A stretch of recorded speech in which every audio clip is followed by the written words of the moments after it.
दीप प्रज्वलित से आमंत्रित करना चाहूँगा विनय भाई, निर्मलेश भाई साहब, आप लेके आइए। डॉक्टर आपटे साहब पधारिए, ये हमारे गार्जियन हैं। ओम जी सतनाली वाला पधारिए अंकल। और डॉक्टर रस्तोगी जी को भी लाया जाए, उनका पहला डॉक्टर धीरज रस्तोगी, कृष्ण गोपाल जी मुंदड़ा, गिरधर गोपाल जी मुंदड़ा, गजानन जी मालपानी, विनोद भाई अग्रवाल, प्लीज़ आप लोग सब पधारे। ललित भाई भी आ गए, ललित भाई जी प्लीज़ दीप प्रज्वलित करने। आप सब जो है विधिवत शुरुआत करने के लिए आज विशेष रूप से डॉक्टर रस्तोगी जी के दोनों तरफ से माता पिता भी उपस्थित हैं, उनकी भी हम लोग तहे दिल से धन्यवाद हैं। डॉक्टर रस्तोगी जी के पिताजी, माताजी और उनके ससुर जी और सासू माँ, आप सबकी बहुत बहुत धन्यवाद जो आप लोगों ने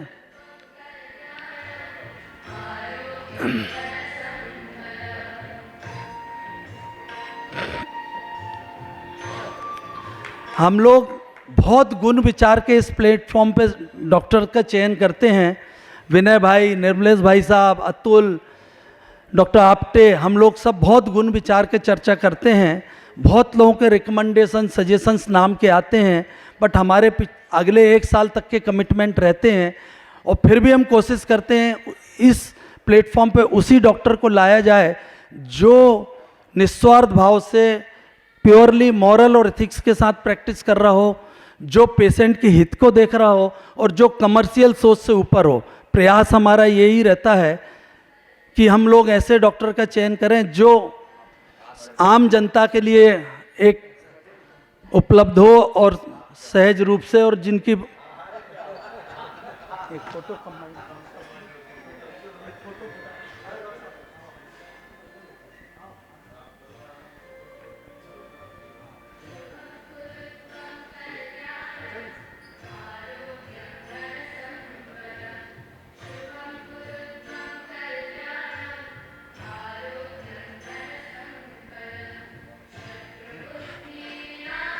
अब मैं डॉक्टर आपटे को निवेदन करूंगा कि 2 मिनट के लिए ये सेमिनार क्यों और कैसे आयोजित किए जाते हैं और अपना एक उद्बोधन करें। डॉक्टर अनिरुद्ध आपटे।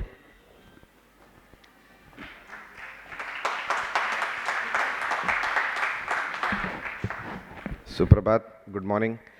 आप सब इतनी वर्षा होते हुए भी यहाँ आए हैं, so that is a great thing कि आप अपने स्वास्थ्य के प्रति कितने जागरूक हैं, ये इस चीज़ का द्योतक है। So congratulations to all of you for making it. ये जो हम सेमिनार्स कर रहे हैं, this is a totally public oriented प्रकल्प, हम जिसको बोलते हैं वेलफेयर एक्टिविटी। तो सामान्य जनमानस के लिए ये प्रकल्प है, और स्वस्थ कैसे रहें और बीमारियों के लक्षणों को इनिशियली पकड़ के समझ के हम उस बीमारी का विकराल रूप प्रकट हो उसके पहले ही उसका ट्रीटमेंट करा लें। दैट इज़, वो हमारा एक उद्देश्य है। और अभी यहाँ खड़े होके बर्ड्स आई व्यू मैं देख रहा हूँ, there are so many people, लेकिन मेजॉरिटी मेरे को 45-50 is the average age which I can guess. यहाँ के जो श्रोता और जो अपने सब सेमिनार सुनने आए हैं, मैं आपसे अनुरोध करूँगा कि अपने परिवार के यंगस्टर्स को लेके आइए। आप लोगों का तो 50 साल की उम्र हो गई, जो बीमारी आनी थी आ गई है ना, अब आप उसको मेंटेन कर रहे हैं। लेकिन यंगस्टर्स, आज की लाइफस्टाइल, बदलती हुए फूड हैबिट्स, बदलता हुआ स्क्रीन टाइम का एक्सपोजर, बदलते हुए सोशल मीडिया के एक्सपोजर्स, इनसे जो लाइफस्टाइल चेंजेस हैं, तो सारी बीमारियां are coming at a younger age. मैं तो न्यूरोलॉजिस्ट हूँ, तो मैं पैरालिसिस के पेशेंट्स देखता हूँ 18 साल, 20 साल, 25 साल। That is, I am seeing those. Last month I saw a patient, 16 साल का लड़का अपने बर्थडे की केक काट रहा था, और केक काटते काटते उसको पैरालिसिस हो गया। So this is the change which is coming into the society because of the change in lifestyles. तो आपके घर के यंगस्टर्स को पकड़ के लाइए, बोलो डंडा मार के निकालो उसको बिस्तर से, चलो 4 महीने में एक बार ही चलना है ना। So put your foot down, bring the youngsters, ताकि वो अपनी बीमारी के लक्षण पहचान सकें, और उनको यहाँ लाने में आपका भी स्वार्थ है। क्योंकि अगर खुदा ना खास्ता वो बीमारी के लक्षण आप में दिखे तो वो यंगस्टर तुरंत पहचान लेगा कि भाई मेरे दादा को ये तकलीफ हो रही है, मेरे काका को ये तकलीफ हो रही है। और इसके जीते जागते उदाहरण श्याम भाई गुप्ता, तो his son and he himself recognised कि उनको स्ट्रोक हो रहा है, and he immediately rush to the hospital. रात को 1:30 बजे पहुंचे वो, उनको मालूम पड़ गया कि मुझे स्ट्रोक हो रहा है, and 4 days 5 days he was walking. So मेरा अनुरोध रहेगा कि आप तो अवश्य आएँ, लेकिन अपने घर के यंगस्टर्स को भी लेके आएँ। सो आज सिर्फ यही एक मैसेज मैं देना चाहूँगा, 1 family 1 youngster, that's it. Thank you. अब ज़्यादा समय नहीं लेते हुए मैं जो है डॉक्टर रस्तोग जी का पुष्पगुच्छ से सम्मान करने के लिए कृष्ण गोपाल जी मुंदड़ा को आमंत्रित करूंगा कि उनको पुष्पगुच्छ से सम्मानित करें। ललित भाई अग्रवाल, आप कृपया हमारे मोमेंटो देके पुष्पगुच्छ से सम्मानित करें। निर्मलेश भाई साहब और विनय भाई से निवेदन करूंगा कि एक हमारे यहाँ विनय भाई पुस्तकों का बड़ा अच्छा अध्ययन करते हैं, तो वो एक मोमेंटो देके सम्मानित करें।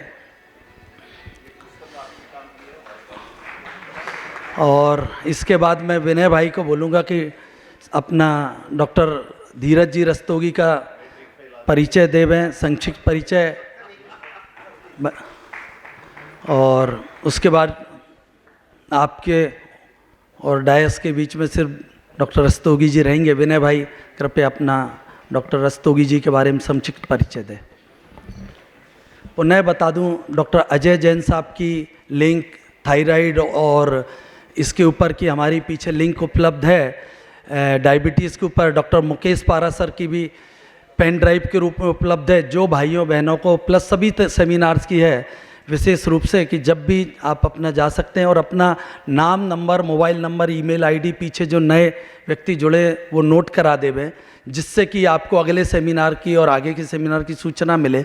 वैसे अगले हमारा सेमिनार 5 अक्टूबर दशहरा के 3 दिन बाद है, विशेष रूप से नोट कर लेवे। भाई और बहनों, सबको मेरा नमस्कार, जय Shri Krishna, good morning.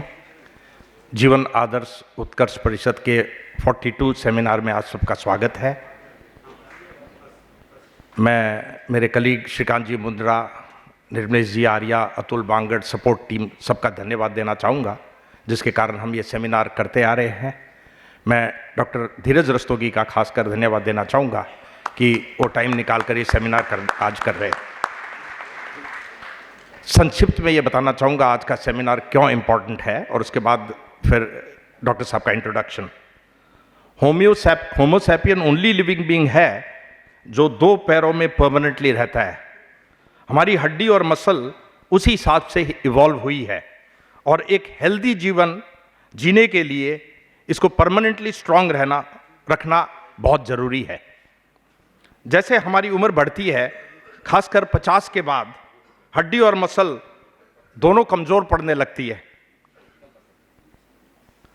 Muscle mass कम होने लगता है, जिसको हम सर्कोपेनिया बोलते हैं, हड्डी डिप्लीट होने लग जाती है। लेकिन सिर्फ एजिंग ही इसका कारण नहीं है। सेडेंट्री लाइफस्टाइल, डाइट में प्रोटीन, कैल्शियम और विटामिन की कमी और कोमोर्बिडिटी भी बहुत महत्वपूर्ण कारण है जो हमारे को इस प्रॉब्लम को एग्रेवेट करते हैं। हड्डी का कमज़ोर पड़ना फीमेल्स में खास मेनोपॉज के बाद एक्सेलरेट हो जाता है एस्ट्रोजन की कमी के कारण। यह कारण से अगर कोई भी फॉल होता है तो बहुत नुकसानदायक होता है। एक स्टडी में बताया गया है कि 60 की उम्र के बाद एक्सीडेंटल मोर्टेलिटी यानी डेथ का सेकंड बिगेस्ट रीजन फॉल है। अगर हम अपनी लाइफस्टाइल को चेंज करें या चेंजेस लाए तो हम इसको सिग्निफिकेंटली कम कर सकते हैं। इसी सब्जेक्ट से रिलेटेड मैं आपको दो बड़ी अच्छी बुक सजेस्ट करूंगा और चाहता हूं कि आप वो जरूर पढ़े। एक है longevity simplified by Howard Luks, और ये खुद स्वयं ऑर्थोपेडिक सर्जन ही है। दूसरी है पीटर एटिया की लिखी हुई आउटलिव। दोनों बुक में ऑथर यह स्पष्ट करते हैं कि हेल्दी लाइफस्टाइल के 4 पिलर है: sleep, nutrition, movement and emotional health. लेकिन यह भी स्पेशली स्ट्रेस करते कि इसमें मूवमेंट या एक्सरसाइज का पिलर बहुत जरूरी है। Resistance training, cardiovascular exercise, weights नियमित करने पर एजिंग के बावजूद आपकी बोन और मसल डिप्लीशन जो है वो सिग्निफिकेंटली स्लो हो जाता है। यही सब बात डिटेल में आज आपको डॉक्टर धीरज बताएंगे। और ये बुक में एक और बहुत अच्छी चीज लिखी हुई है कि हम जितना जीते हैं उसको हम लाइफ स्पैन बोलते हैं, लेकिन हम जो क्वालिटी लाइफ जीते हैं उसको हेल्थ स्पैन बोलते हैं। तो इट इज वेरी इंपॉर्टेंट कि हमारे लाइफ स्पैन में हम लास्ट तक अपना हेल्थ स्पैन अच्छा रख सके।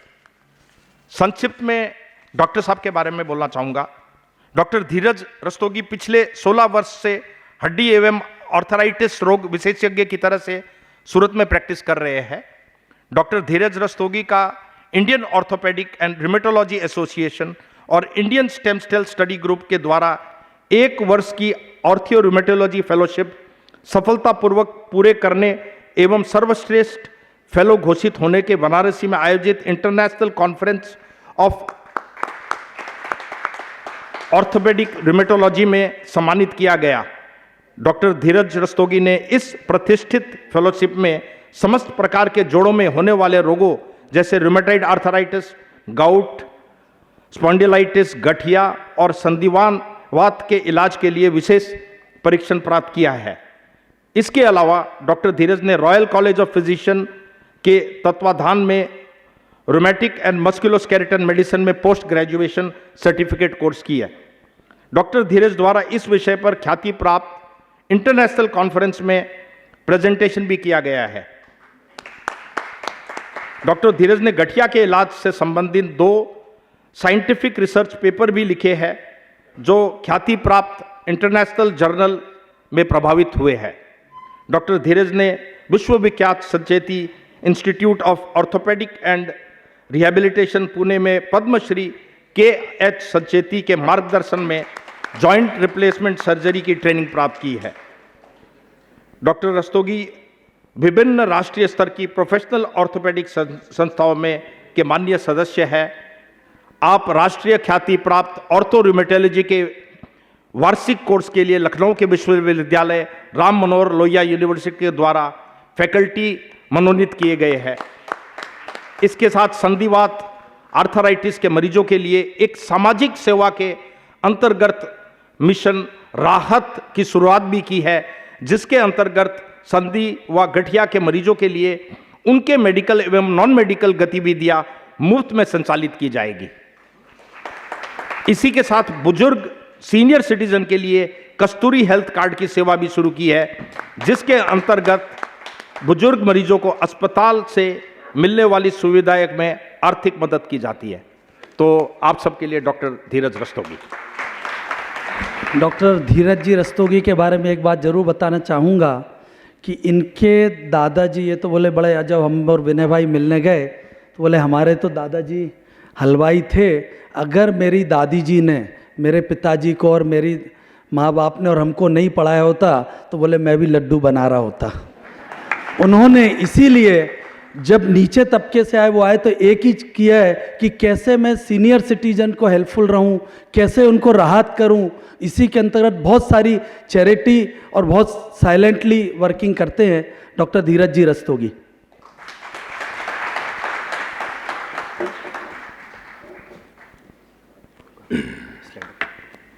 नमस्कार। तुझसे नाराज नहीं ए घुटन, परेशान हूँ, हैरान हूँ, तेरी दवाओं के और खर्चों से हैरान हूँ मैं, ओ परेशान हूँ। अरे जितना जो भी है, जो कमाया वो तुझ पे लुटाना होगा, मुस्कुराऊं तो ये लगता है जैसे कमर में दर्द छुपा हो, अरे तुझसे नाराज नहीं, जिंदगी हैरान हूं। तो अगर ये गाना आप लोगों ने भी कभी गुनगुनाया है तो आप लोग बिल्कुल सही जगह पर हो। नमस्कार, मैं हूं doctor Dheeraj Rastogi, orthopaedic arthritis specialist, और आज हम चलने वाले हैं एक बहुत ही खुशनुमा सफ़र पर। इस सफ़र में बहुत सारे पड़ाव और स्टेशन आएंगे। इन स्टेशन पे बहुत सारी अच्छी जानकारियां चढ़ेंगी भी और गलत धारणाएं उतरेंगी भी। तो आखिर तक मेरे साथ इस सफ़र पे बने रहिए और मैं आपको यकीन दिलाता हूं ये सफ़र आपकी ज़िंदगी का एक सबसे खुशनुमा सफ़र होगा।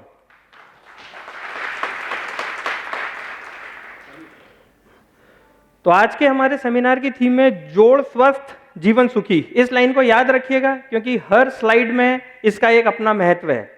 तो सबसे पहले हम लेते हैं अपने सफ़र का ब्यौरा। इस सफ़र में हम कौन से स्टेशंस को कवर करने वाले हैं। तो सबसे पहले आएगा बेसिक हड्डियां या जोड़ के बारे में जानकारी, उसके बाद आएगा कैल्शियम, उसके बाद विटामिन डी, अगला स्टेशन जोड़ के बारे में, और अब आएगा जंक्शन, जो सबसे बड़ा स्टेशन है वो है आर्थराइटिस, और आखिरी में जहां पे गाड़ी जाके विराम करती है वो है बचाव, सही लाइफस्टाइल और सीनियर सिटीजन के लिए कुछ टिप्स। ये भाई साहब को तो आप सब लोग जानते ही होंगे, हाँ? ये है मुन्ना भाई। मुन्ना भाई एमबीबीएस की वजह से ही आम पब्लिक को ये पता चला था कि हमारे शरीर में 206 हड्डियां होती हैं। हालांकि ये उसको तोड़ते हैं, हम जोड़ते हैं। तो 206 हड्डियां जो हैं वो मिलके जो स्ट्रक्चर बनाती हैं उसको हम लोग कहते हैं स्केलेटन या कंकाल। तो ये क्या करता है और ये क्यों जरूरी है? स्केलेटन जो है ये हमारे शरीर का एक ढांचा है। जैसे बिल्डिंग का स्ट्रक्चर बनता है उसी तरह से ये एक ढांचा है।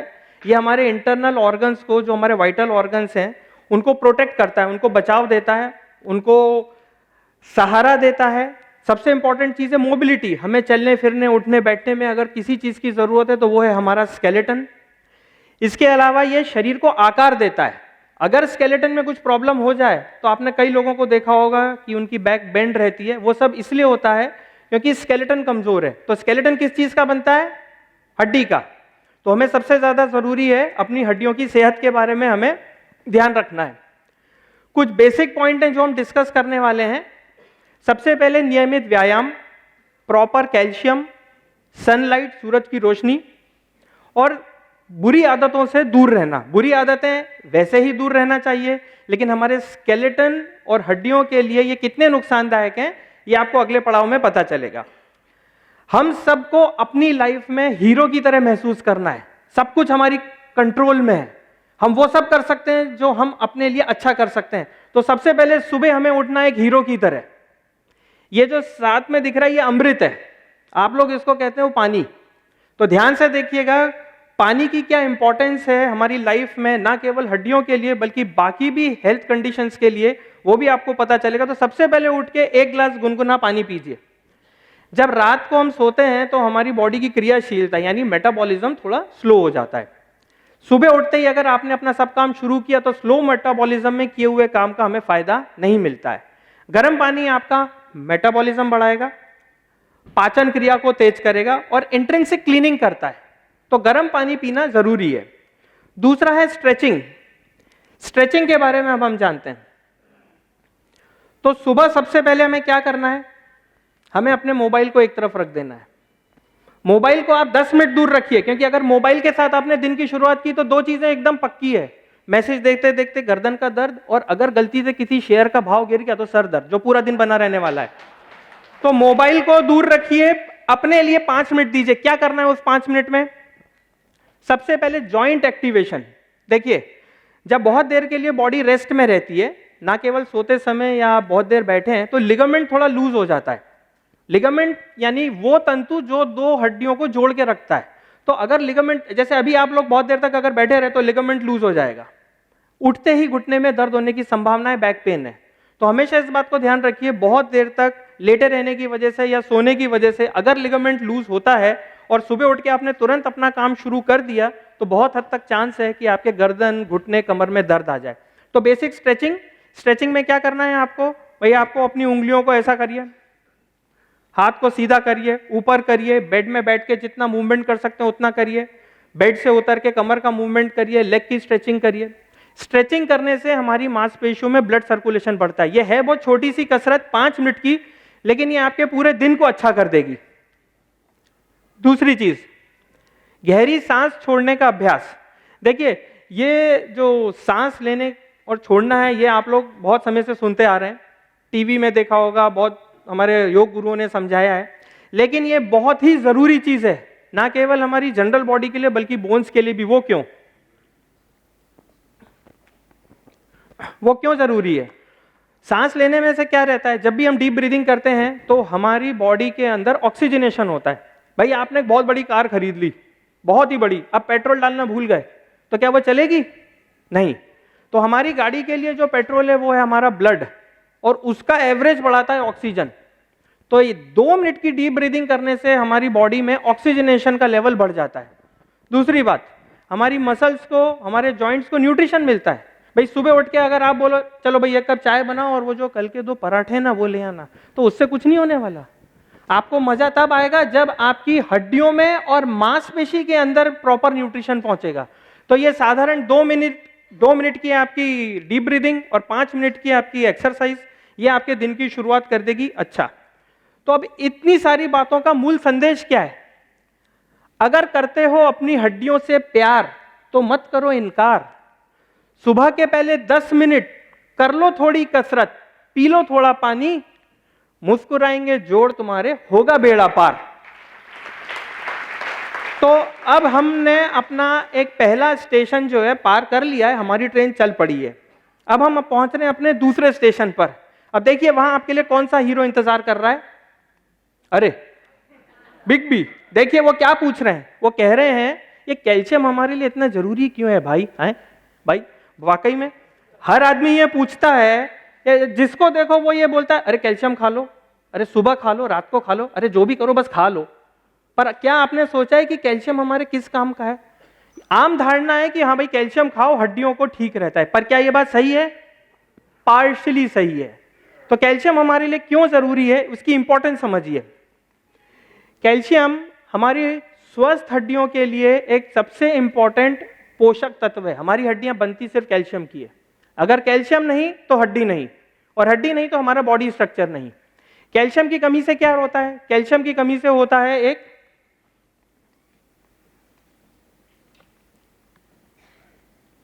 मिनट देखिए, कैल्शियम की कमी से कंडीशन डेवलप होती है, उसको कहते हैं ऑस्टियोपोरोसिस, यानी हड्डियों में जो उसका स्ट्रक्चर है वो ढीला हो जाता है, उससे फ्रैक्चर के चांस बढ़ते हैं।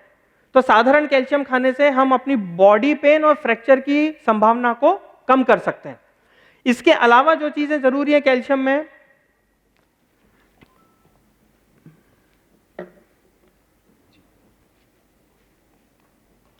दांतों की मजबूती के लिए, हमारे दांत का बेसिक स्ट्रक्चर जो है कैल्शियम खाने से स्ट्रांग होता है। अब सबसे जरूरी चीज ध्यान दीजिएगा, आंत के कैंसर से कैल्शियम से बचाव होता है।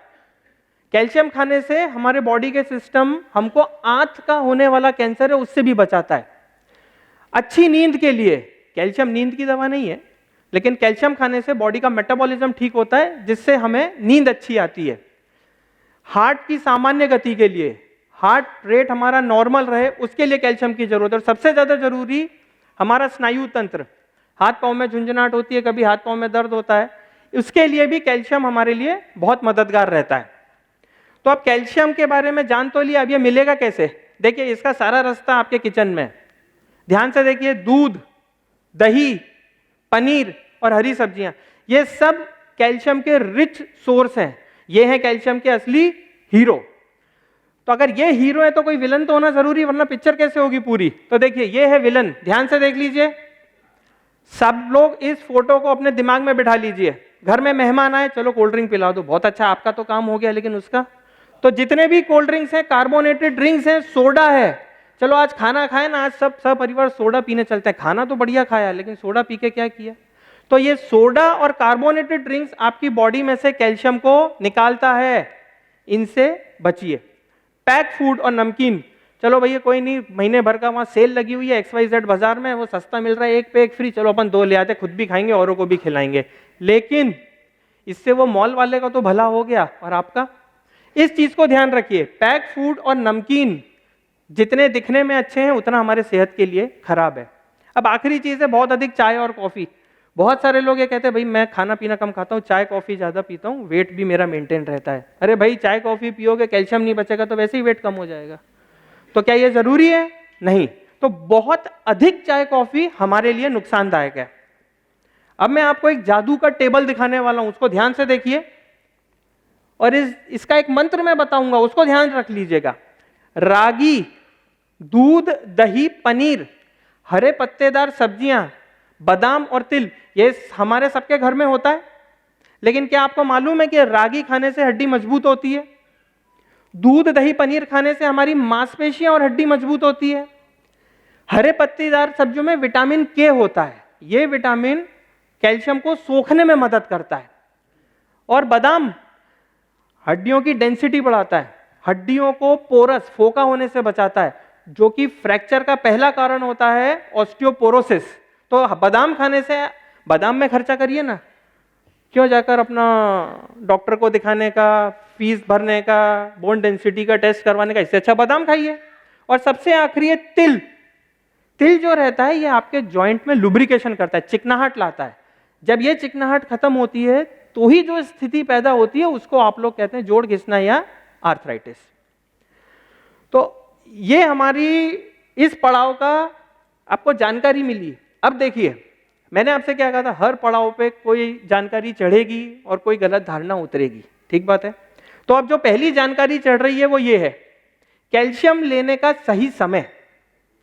इस स्लाइड के पहले मैं बता देना चाहता हूं कि ये प्रोडक्ट का फोटो सिर्फ आपको समझाने के लिए है, इसका कोई मैं प्रमोशन नहीं कर रहा हूं, ना इसके लिए मुझे किसी कंपनी वाले ने ऑफर किया है। तो ये सिर्फ आपको समझाने के लिए, क्योंकि मार्केट में सबसे ज्यादा यही उपलब्ध है। तो सबसे पहले कैल्शियम लेने का समय। आम धारणा क्या कहती है, अरे डॉक्टर ने कैल्शियम लिखा है, मेरे को तो बहुत सारी गोलियां बोली है डायबिटीज की भी और इसकी भी, चलो मैं सब साथ में ही ले लूं, काम निपट जाए। यही सोचते हैं ना अधिकतर लोग, पर यह गलत है। कैल्शियम लेने का समय क्या है? भोजन के बाद, वो सबसे बढ़िया है। अगर आप खाना खाने के बाद, लंच टाइम के बाद लेंगे तो जो भी कैल्शियम आप खा रहे हैं, खास करके कैल्शियम कार्बोनेट यानी शेल काल, वो कैल्शियम हमारा खाना खाने के बाद अवशोषित होता है, क्योंकि इस कैल्शियम को पचने के लिए एसिडिटी की जरूरत होती है। दूसरा, अगर वो कैल्शियम साइट्रेट है, सीसीएम, आप कैल्शियम लेने के पहले देखिए जरूर कौन सा कैल्शियम ले रहे हैं, वरना आपका सिर्फ पैसा खर्चा होगा। अगर कैल्शियम साइट्रेट है आपका तो वो आप कभी भी ले सकते हैं, ये प्रिफर्ड कैल्शियम है, कैल्शियम साइट्रेट। इसको एब्जॉर्ब होने के लिए एसिडिटी की जरूरत नहीं पड़ती है, इसलिए इसको आप कभी भी ले सकते हैं। तो इससे आपको क्या पता चला, कैल्शियम लेने का एक समय होना चाहिए। कैल्शियम अपनी मर्जी से हम कभी भी नहीं ले सकते, और वो निर्भर करता है किस प्रकार का कैल्शियम है। अगर आप उसका भरपूर उपयोग करना चाहते हैं तो इस बात का ध्यान रखिए। अब देखिए साहब, अब हमारी ट्रेन के डब्बे से 2 लोग उतरने वाले हैं। किडनी स्टोन या किडनी डिजीज, बहुत सारे लोग कहते हैं भाई मेरे को पथरी हो गई है, किडनी का प्रॉब्लम है, कैल्शियम एकदम बंद कर दो। आप क्या बोलते हो, सही है? नहीं, ये भी आधा सही है। कैल्शियम बिल्कुल पथरी बनाने में एक इंपॉर्टेंट फैक्टर है, लेकिन वो अलग तरह का कैल्शियम होता है। आपको कैल्शियम टोटली बंद कभी भी नहीं करना। हाँ, आप अपने डॉक्टर से सलाह लीजिए, वो आपको बताएगा किस प्रकार का कैल्शियम आपको खाना है, क्योंकि हर तरह का कैल्शियम पथरी बनाने में सहायक नहीं होता है। अब जो आखिरी में जो हमारा सवाल उतरने वाला है, उसके लिए मैं आप लोगों से एक छोटा सा क्वेश्चन पूछूंगा। मेरे से 99% पेशेंट, खास करके फीमेल, ये सवाल पूछती है कैल्शियम को लेके। क्या आप बता सकते हैं वो क्या होगा? क्या बता सकते क्या होगा वो?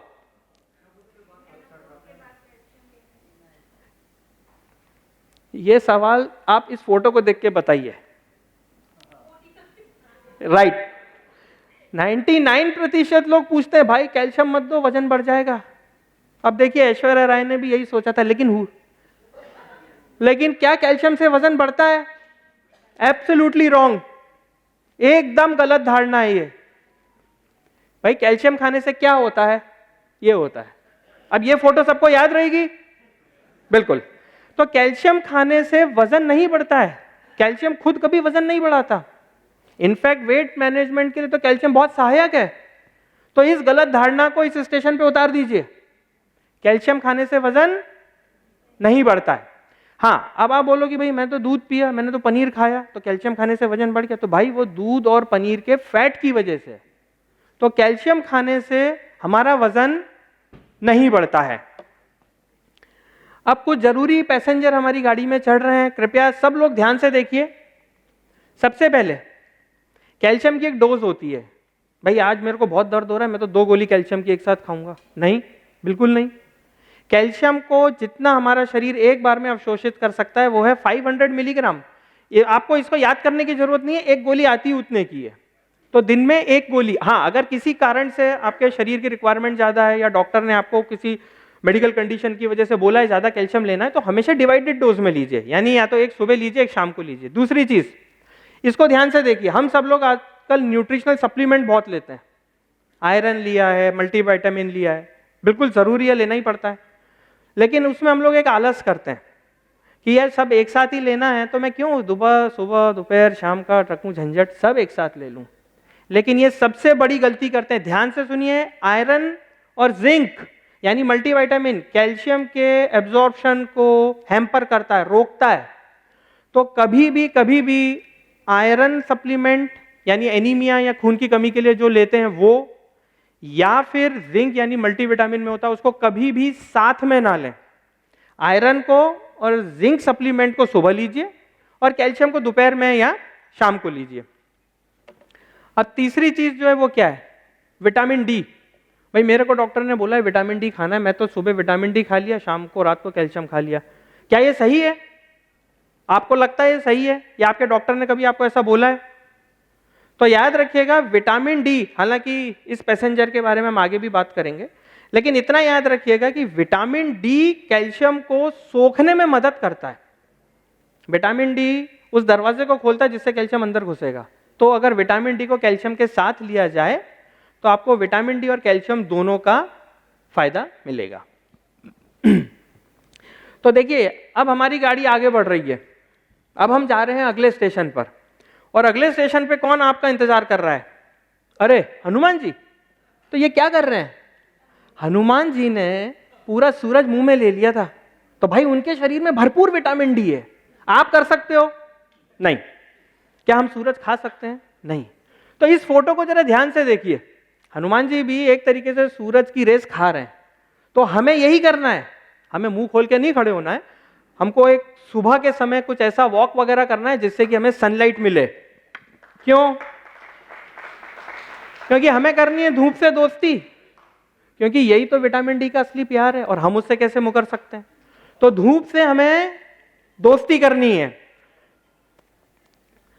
धूप से दोस्ती करेंगे तो विटामिन डी, और विटामिन डी तो कैल्शियम, और अगर कैल्शियम तो हड्डी की मजबूती। तो अब हम देखते हैं इस विषय के बारे में कि धूप, कैल्शियम और हम। सबसे पहले धूप का क्या महत्व है? देखिए, मैंने जैसा आपको अभी बताया, हमारे शरीर में जो नेचुरल वे से विटामिन डी बनता है वो धूप के एक रिएक्शन होता है स्किन के नीचे, उससे बनता है। ये नेचुरल तरीका है। और जब विटामिन डी आता है तो वो कैल्शियम के एब्जॉर्प्शन को बढ़ाता है। अगर विटामिन डी नहीं होगा तो कैल्शियम का एब्जॉर्प्शन नहीं होगा तो क्या आएगा? जोड़ों में दर्द, वीकनेस, मांसपेशियों में स्टिफनेस, ये सब होता है कैल्शियम की डेफिशिएंसी। और ये सब एक दूसरे से जुड़े हुए हैं, इसलिए किसी भी चीज की इंपॉर्टेंस को कम मत आंकिएगा।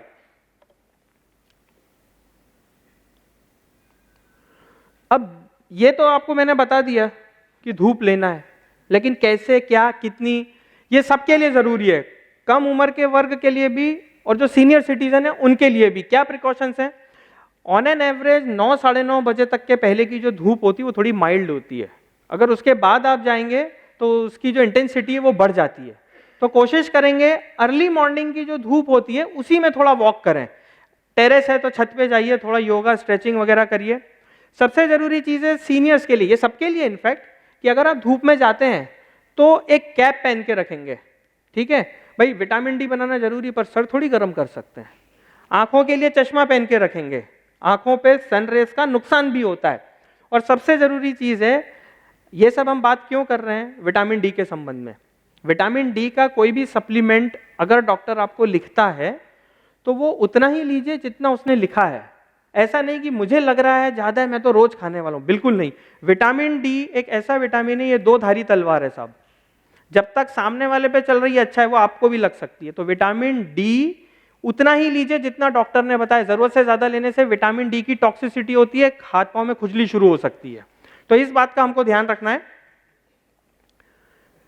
तो देखिए इस डब्बे का हीरो क्या बोल रहा है, don't under estimate the power of early morning sunlight. याद रहेगा ये। तो अर्ली मॉर्निंग सनलाइट, इसमें सारा संदेश छुपा हुआ है, सुबह की धूप। तो आप सबसे मेरा निवेदन है कि सुबह की जब भी धूप निकले उसका आनंद जरूर लीजिए। मैंने आपको इस स्लाइड के शुरू होने के पहले कहा था कि मैं आप लोगों को एक मंत्र बताऊंगा, तो उसको याद कर लीजिए। अगर विटामिन डी है चाबी तो कैल्शियम है तिजोरी, साथ हो दोनों तो बनी रहे सेहत, ना हो कभी कमजोरी। हड्डियों की मजबूती का यह है फॉर्मूला खास, सूरज, दूध, रागी, तेल और बादाम रखो अपने पास। तो इसको मूल मंत्र को आप लोग याद कर लीजिए। जितना भी आप लोगों ने अभी तक सफर किया है ये उसका पास है, ये आपके पास रहेगा तो आगे की जर्नी बहुत अच्छी। तो अब हमने छोटे छोटे स्टेशन तो पार कर लिए, अब हम आ रहे हैं जंक्शन पर। अब जंक्शन पे भाई बड़ा बड़ा स्टेशन है तो बड़ा ही कोई इंतजार कर रहा होगा आपका। तो देखें कौन है, अरे वाह, शाहरुख, और वो भी बोन मॉडल के साथ खड़ा हुआ है, घुटने के जोड़ के साथ। आखिर क्यों? क्योंकि यहां से शुरू होती है जोड़ और जोड़ों की कहानी, यानी जॉइंट और कपल। ये आप लोगों के लिए बहुत इंफॉर्मेटिव होने वाला है दोनों तरीके से, कि कैसे आप अपने जॉइंट और अपनी मैरिड लाइफ को ठीक रखें। मेरा वो उद्देश्य नहीं है, लेकिन आप लोगों को इससे जो जानकारी मिलेगी उससे आप अपनी मैरिड लाइफ भी ठीक रख सकते हैं। तो देखिए सबसे पहले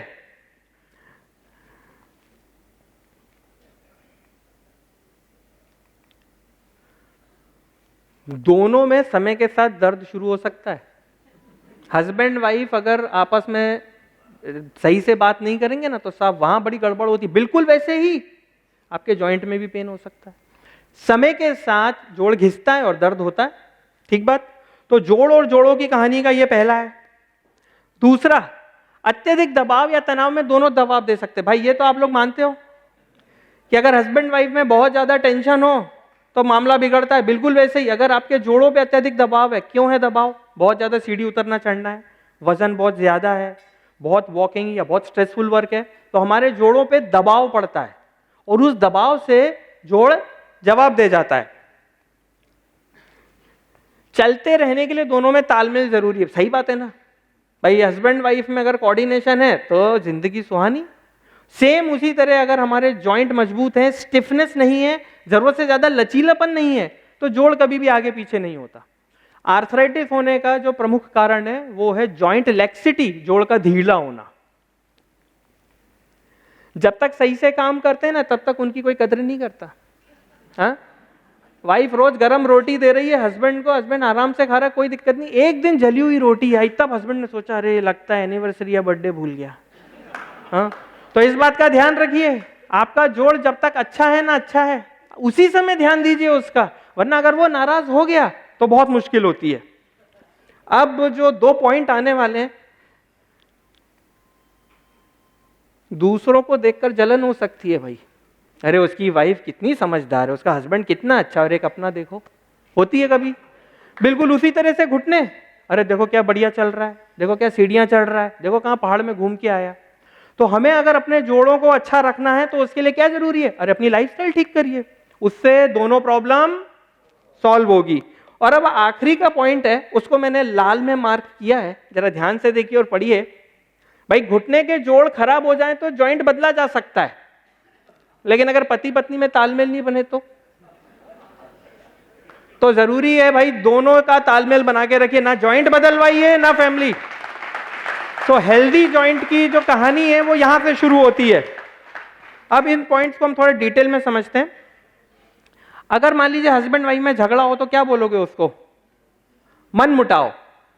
और अगर हमारे हड्डियों में झगड़ा हो गया तो क्या बोलोगे आप उसको? आर्थराइटिस। तो अब हम अपने इस सफर के मेन टॉपिक पे आते हैं, आर्थराइटिस। ये शब्द आपने बहुत बार सुना होगा ना, इसको आर्थराइटिस हो गया, डॉक्टर के पास गए, उसने बोला तुम्हें आर्थराइटिस हो गया। तो ये आर्थराइटिस होता क्या है, क्या ये कोई डरने वाली चीज है? क्या इससे बचा जा सकता है? इसका इलाज क्या है और इसके कारण क्या है? तो आर्थराइटिस ये एक ऐसी स्थिति है जिससे कि हमारे जॉइंट्स में, ये होता कहीं पे भी है, हम लोग मोस्टली घुटने की बात करेंगे, ये उसमें सूजन आ सकती है, जोड़ में अकड़न स्टिफनेस हो सकती है, आपको दर्द हो सकता है। ये खास करके घुटने में होता है, लेकिन ये हिप जॉइंट में, स्पाइन में, उंगलियों में, कंधों में कहीं भी हो सकता है। और आर्थराइटिस के 3 प्रकार हैं जो आप लोगों को जानना जरूरी है। क्यों? क्योंकि जैसा आप्टे सर ने बोला था, अगर आप समय से सिम्टम पहचान पाए तो बहुत बड़ी मुश्किल से बच सकते हैं। तो सबसे कॉमनली जो आर्थराइटिस है वो है ऑस्टियोआर्थराइटिस। ऑस्टियोआर्थराइटिस, दूसरा है रूमेटॉइड आर्थराइटिस और तीसरा है गाउट या गठिया। देखिए, ये शब्द आप लोगों ने देर सबेर कहीं ना कहीं सुने ही होंगे। भाई आपका कुछ एक्सपीरियंस हुआ, पड़ोसियों का हुआ, घर परिवार में किसी का हुआ। ये वो 3 स्थितियां हैं जिनके बारे में अगर आपको बेसिक नॉलेज भी है, थोड़ा बहुत भी पता है, तो आप बहुत बड़ी परेशानी से बच सकते हैं। तो इसलिए कृपया ध्यान से सुनिए और इससे संबंधित कोई भी सवाल हो तो वो रेडी रखिएगा आखिरी में, क्योंकि ये चीज आप लोग को क्लियर होना जरूरी है। तो सबसे पहले ऑस्टियोआर्थराइटिस। तो ऑस्टियोआर्थराइटिस में क्या मुख्य लक्षण है? देखिए, ऐसा कभी एक्सपीरियंस किया है आपने कि आप बेड से उठने गए और अचानक घुटने में दर्द शुरू हो गया?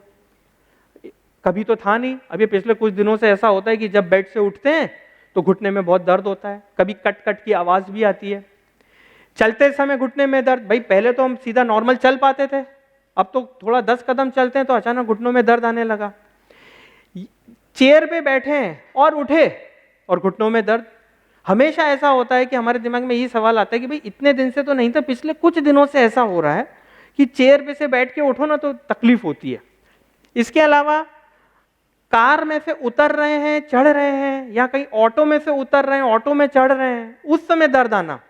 हमको ये लगता है हम तो इतने एक्टिव हैं, ये अचानक से ये क्या हो गया, तो अपने रीजनिंग्स हम देते हैं, अरे मैं बहुत देर बैठा रहा या बैठी रही, लेकिन वैसा करना नहीं है। और सबसे जरूरी चीज, सीढ़ियां चढ़ना उतरना। देखिए, एवरेज में 1 फ्लोर सीढ़ी उतरना चढ़ना कोई परेशानी की बात नहीं है। कार्डियक पेशेंट भी होगा तो धीरे धीरे चढ़ जाएगा, लेकिन अगर उतने में भी दर्द आने लगे तो समझिए ये ऑस्टियोआर्थराइटिस की शुरुआत है। अब ऑस्टियोआर्थराइटिस सबसे कॉमनली कहां होता है? घुटने में। देखिए, घुटना ऐसा हो जाता है, ये घुटना नॉर्मल है, ये आप देखेंगे थोड़ा सूजा हुआ है। ये सिर्फ एक अपीयरेंस है जो आपको एक अंदाजा दे सकती है कि क्या ऐसा हो रहा है। दूसरी बात, ऑस्टियोआर्थराइटिस में आखिर होता क्या है, जोड़ में होता क्या है, और इसको लेके एक थोड़ा मिसनोमर टर्म है जो मोस्टली पेशेंट इस्तेमाल करते हैं, वो क्या है? सबसे पहले ये है नॉर्मल एक्सरे। देखिए, ये काला वाला जो हिस्सा है ना, ये जॉइंट है, जॉइंट लाइन है, ये स्पेस, ये ऊपर की हड्डी, ये नीचे की हड्डी, ये जगह, इसमें एक कार्टिलेज होता है, ये हमारी हड्डियों को आपस में टकराने से बचाता है। ये कुदरतन प्रोटेक्टिव मैकेनिज्म है हमारा, इसी के घिसने को हम लोग आर्थराइटिस कहते हैं। तो अगर ऐसा एक्सरे तो बहुत अच्छी बात है, खूब नाचिएगा, ये कोई प्रॉब्लम नहीं है। लेकिन अगर एक्सरे ऐसा है जिसमें कि ये जॉइंट स्पेस देखिए कम हो गया है, हड्डी का शेप चेंज हो रहा है, ये है आर्थराइटिस। इसको ध्यान से देखिए। कॉमनली मरीज आके ये कहता है, मुझे डॉक्टर ने कहा है मेरे जॉइंट में गैप आ गया है। अरे गैप आना ही तो चाहते हैं हम लोग, गैप आ जाएगा तो सारी प्रॉब्लम खत्म। गैप कम होता है, गैप कम होने से हड्डियां आपस में रगड़ खाने लगती हैं, उसकी वजह से दर्द होता है, उसकी वजह से आवाज आती है। तो जितना भी ट्रीटमेंट है लाइफ स्टाइल का, दवाइयों का, फूड न्यूट्रिशन का, या किसी को जरूरत पड़ी सर्जरी का, उसका एक ही एम होता है कि जॉइंट में गैप आ जाए, कम होना नहीं आता। तो ये तो हमारी पहला इस जंक्शन का पहली सवारी थी जिसने आपको इतना बताया। अब हम आते हैं दूसरी स्थिति पे, वो है रूमेटॉइड आर्थराइटिस। ये सबसे जरूरी चीज है जो मैं आप लोगों को समझाना चाहता हूं, क्योंकि ये एक ऐसा संधिवात या आर्थराइटिस की स्थिति है जिसके बारे में छोटी सी छोटी जानकारी आपके लेवल पे आपको पता होना चाहिए। उसको समझाने के लिए हम शुरू करेंगे, देखते हैं कौन है इसको समझाने आया है। जय श्री राम। ये विभीषण है। विभीषण ने राम जी को बोला कि देखो, अगर तुमको उसको रावण को मारना है तो रावण की नाभि में अमृत है। तो विभीषण कौन था, उसके लिए क्या कहावत बनी है? घर का भेदी, बिल्कुल। तो इसका मतलब यह है कि एक बीमारी रूमेटॉइड आर्थराइटिस ऐसी होती है जिसको हम कहते हैं ऑटो इम्यून, यानी हमारे शरीर में कुछ ऐसे कण होते हैं जो हमारी रक्षा के लिए बने हैं कि हमें बुखार आए, बीमारी आए, इन्फेक्शन आए, कुछ भी हो वो हमें बचाएंगे उससे। लेकिन कभी कभी वो ही कण हमारे सिस्टम के विरुद्ध हो जाते हैं, अगेंस्ट हो जाते हैं, उनको बाहर से किसी की जरूरत नहीं, वो खुद ही हमें नुकसान पहुंचाते हैं। ऐसी स्थिति को हम लोग कहते हैं auto immune diseases. Auto immune disease यानी इसमें हमारी रक्षा प्रणाली ही हमको नुकसान पहुंचाती है। ये वाला संधिवात आर्थराइटिस हमारे ब्लड में शुरू होता है, खून में शुरू होता है। ऑस्टियो आर्थराइटिस कहां शुरू होता है? हड्डियों में। ऑस्टियो आर्थराइटिस बढ़ती उम्र की निशानी है, लेकिन ये वाला जो संधिवात है ये हमारे ब्लड में शुरू होता है। ब्लड में एक फैक्टर होता है आरए फैक्टर, वो हमारे ऊतकों को और सारी टिश्यूज को खराब करता है। देखिए ये वाइट ब्लड सेल, इसने हमारे जोड़ को खराब करना शुरू कर दिया। ये वाइट ब्लड सेल हमारी रक्षा के लिए बना हुआ है, लेकिन जब ये ही सिस्टम हमारे अगेंस्ट हो जाता है तो जो बीमारी पैदा होती है वो है रूमेटॉइड आर्थराइटिस। रूमेटॉइड आर्थराइटिस, अब जो स्लाइड में आपको दिखाऊंगा उसको ध्यान से देखिएगा और पहचानने की कोशिश करिएगा क्या आपने ऐसा कुछ देखा या कभी आपको ऐसा महसूस हुआ है। ये सबसे कॉमनली हाथों में होता है, उंगलियों से शुरू होता है। कई बार होता है उंगलियां ऐसी हो जाती हैं टेढ़ी, हमको लगता है उम्र की वजह से तो होता ही है, लेकिन इसका सबसे बड़ा कारण है रूमेटॉइड आर्थराइटिस। ये कहां कहां हो सकता है? ये कोहनी में हो सकता है। देखिए कोहनी में इस सूजन को देखिए, ये अगर कोहनी में कभी ऐसी सूजन आ रही है तो एक बार आपको आपके डॉक्टर से जरूर मिलना चाहिए। ये पैरों में हो सकता है, देखिए पैर के ऐसी अंगूठे, ये देखिए ये अंगूठे। ये घुटने में भी हो सकता है, लेकिन उस स्थिति में क्या होगा? घुटने में दर्द के साथ घुटना लाल भी हो सकता है। तो ये वाली चीजों को ध्यान से देखिएगा। हाथ ऐसे दिख सकते हैं, कोहनी ऐसी दिख सकती है, पैर ऐसे दिख सकते हैं और घुटना ऐसा दिख सकता है। इसके सिम्टम क्या है? इस चीज को जरा ध्यान से देखिएगा, क्योंकि ऑस्टियोआर्थराइटिस सिर्फ और सिर्फ हड्डियों में होता है ना। जॉइंट पेन होता है आपको, जो मैंने सिम्टम बताए, लेकिन ये सिर्फ हड्डियों में नहीं होता, इसलिए इसके सिम्टम पहचानना बहुत जरूरी है।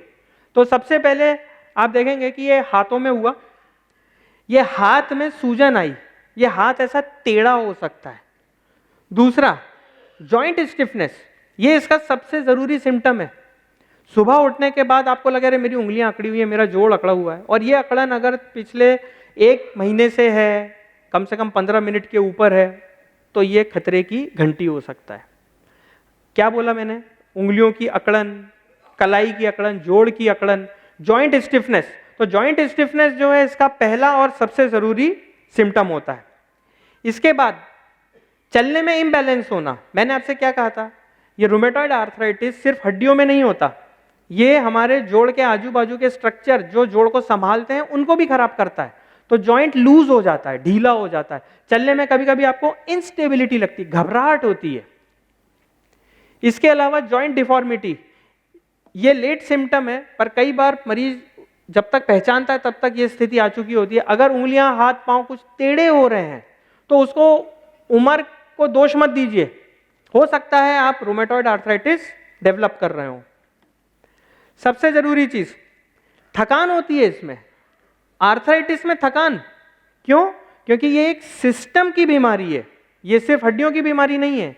तो अगर आपको थकान हो रही है, सुबह जोड़ में अकड़न है, जोड़ कुछ टेढ़े दिख रहे हैं, या चलने में आपको ढीलापन लग रहा है, बुखार आता है इसमें, रात को मरीज आके बोलता है साहब मेरे को बहुत दिनों से ऐसा लगता है शरीर में हरारत है, हाथ पांव दुख रहे हैं, बुखार है, जोड़ को ढीले से है, हाथ पांव में दर्द है, तो हम लोगों के दिमाग में पहली क्या चीज आती है? अरे वायरल फैल रहा है, तेरे को वायरल होगा। वायरल के नाम पर बहुत सारे पेशेंट ऐसे होते हैं जो, जैसा सर ने बोला था, golden hour, golden duration of treatment, वो गंवा देते हैं। इसके अलावा इसमें वजन कम होता है। ये ऐसी सिस्टमिक डिजीज है जिसके अंदर बॉडी वेट कम होता है। अगर किसी का बॉडी वेट कम हो रहा है और ये बाकी सिस्टम है तो खुश मत होइए, कुछ प्रॉब्लम है। और आखिरी चीज एनीमिया। एनीमिया मतलब हमारे में हीमोग्लोबिन की कमी। तो अगर इसमें से कोई भी 3 चीज़ें पॉजिटिव हो रही हैं, जिसमें जॉइंट स्टिफनेस, सुबह उठ के अगर उंगलियां अकड़ रही हैं, और सबसे जरूरी चीज़ मरीज को जो हम लोग पूछते हैं, क्या अंगूठियां उतारने में परेशानी है? अगर सुबह सुबह आपको भी ऐसा लगे अरे मेरी अंगूठी फंस गई, चूड़ी कड़ा नीचे नहीं आ रहा, यानी हाथ में सुबह के समय में सूजन है, तो हाथों में सूजन होना, अकड़न होना जो कम से कम 15-20 मिनट तक रहे, बुखार आना रात को कभी कभी, शरीर का वजन कम होना, थकान महसूस होना। एनीमिया यानी क्या? आपको थकान महसूस होगी, कमजोरी लगेगी, भाई हमने 4 सीढ़ियां चढ़े और सांस फूलने लग गई। तो ये सारे जो सिम्टम हैं ये आते हैं हमारे रूमेटॉइड आर्थराइटिस में।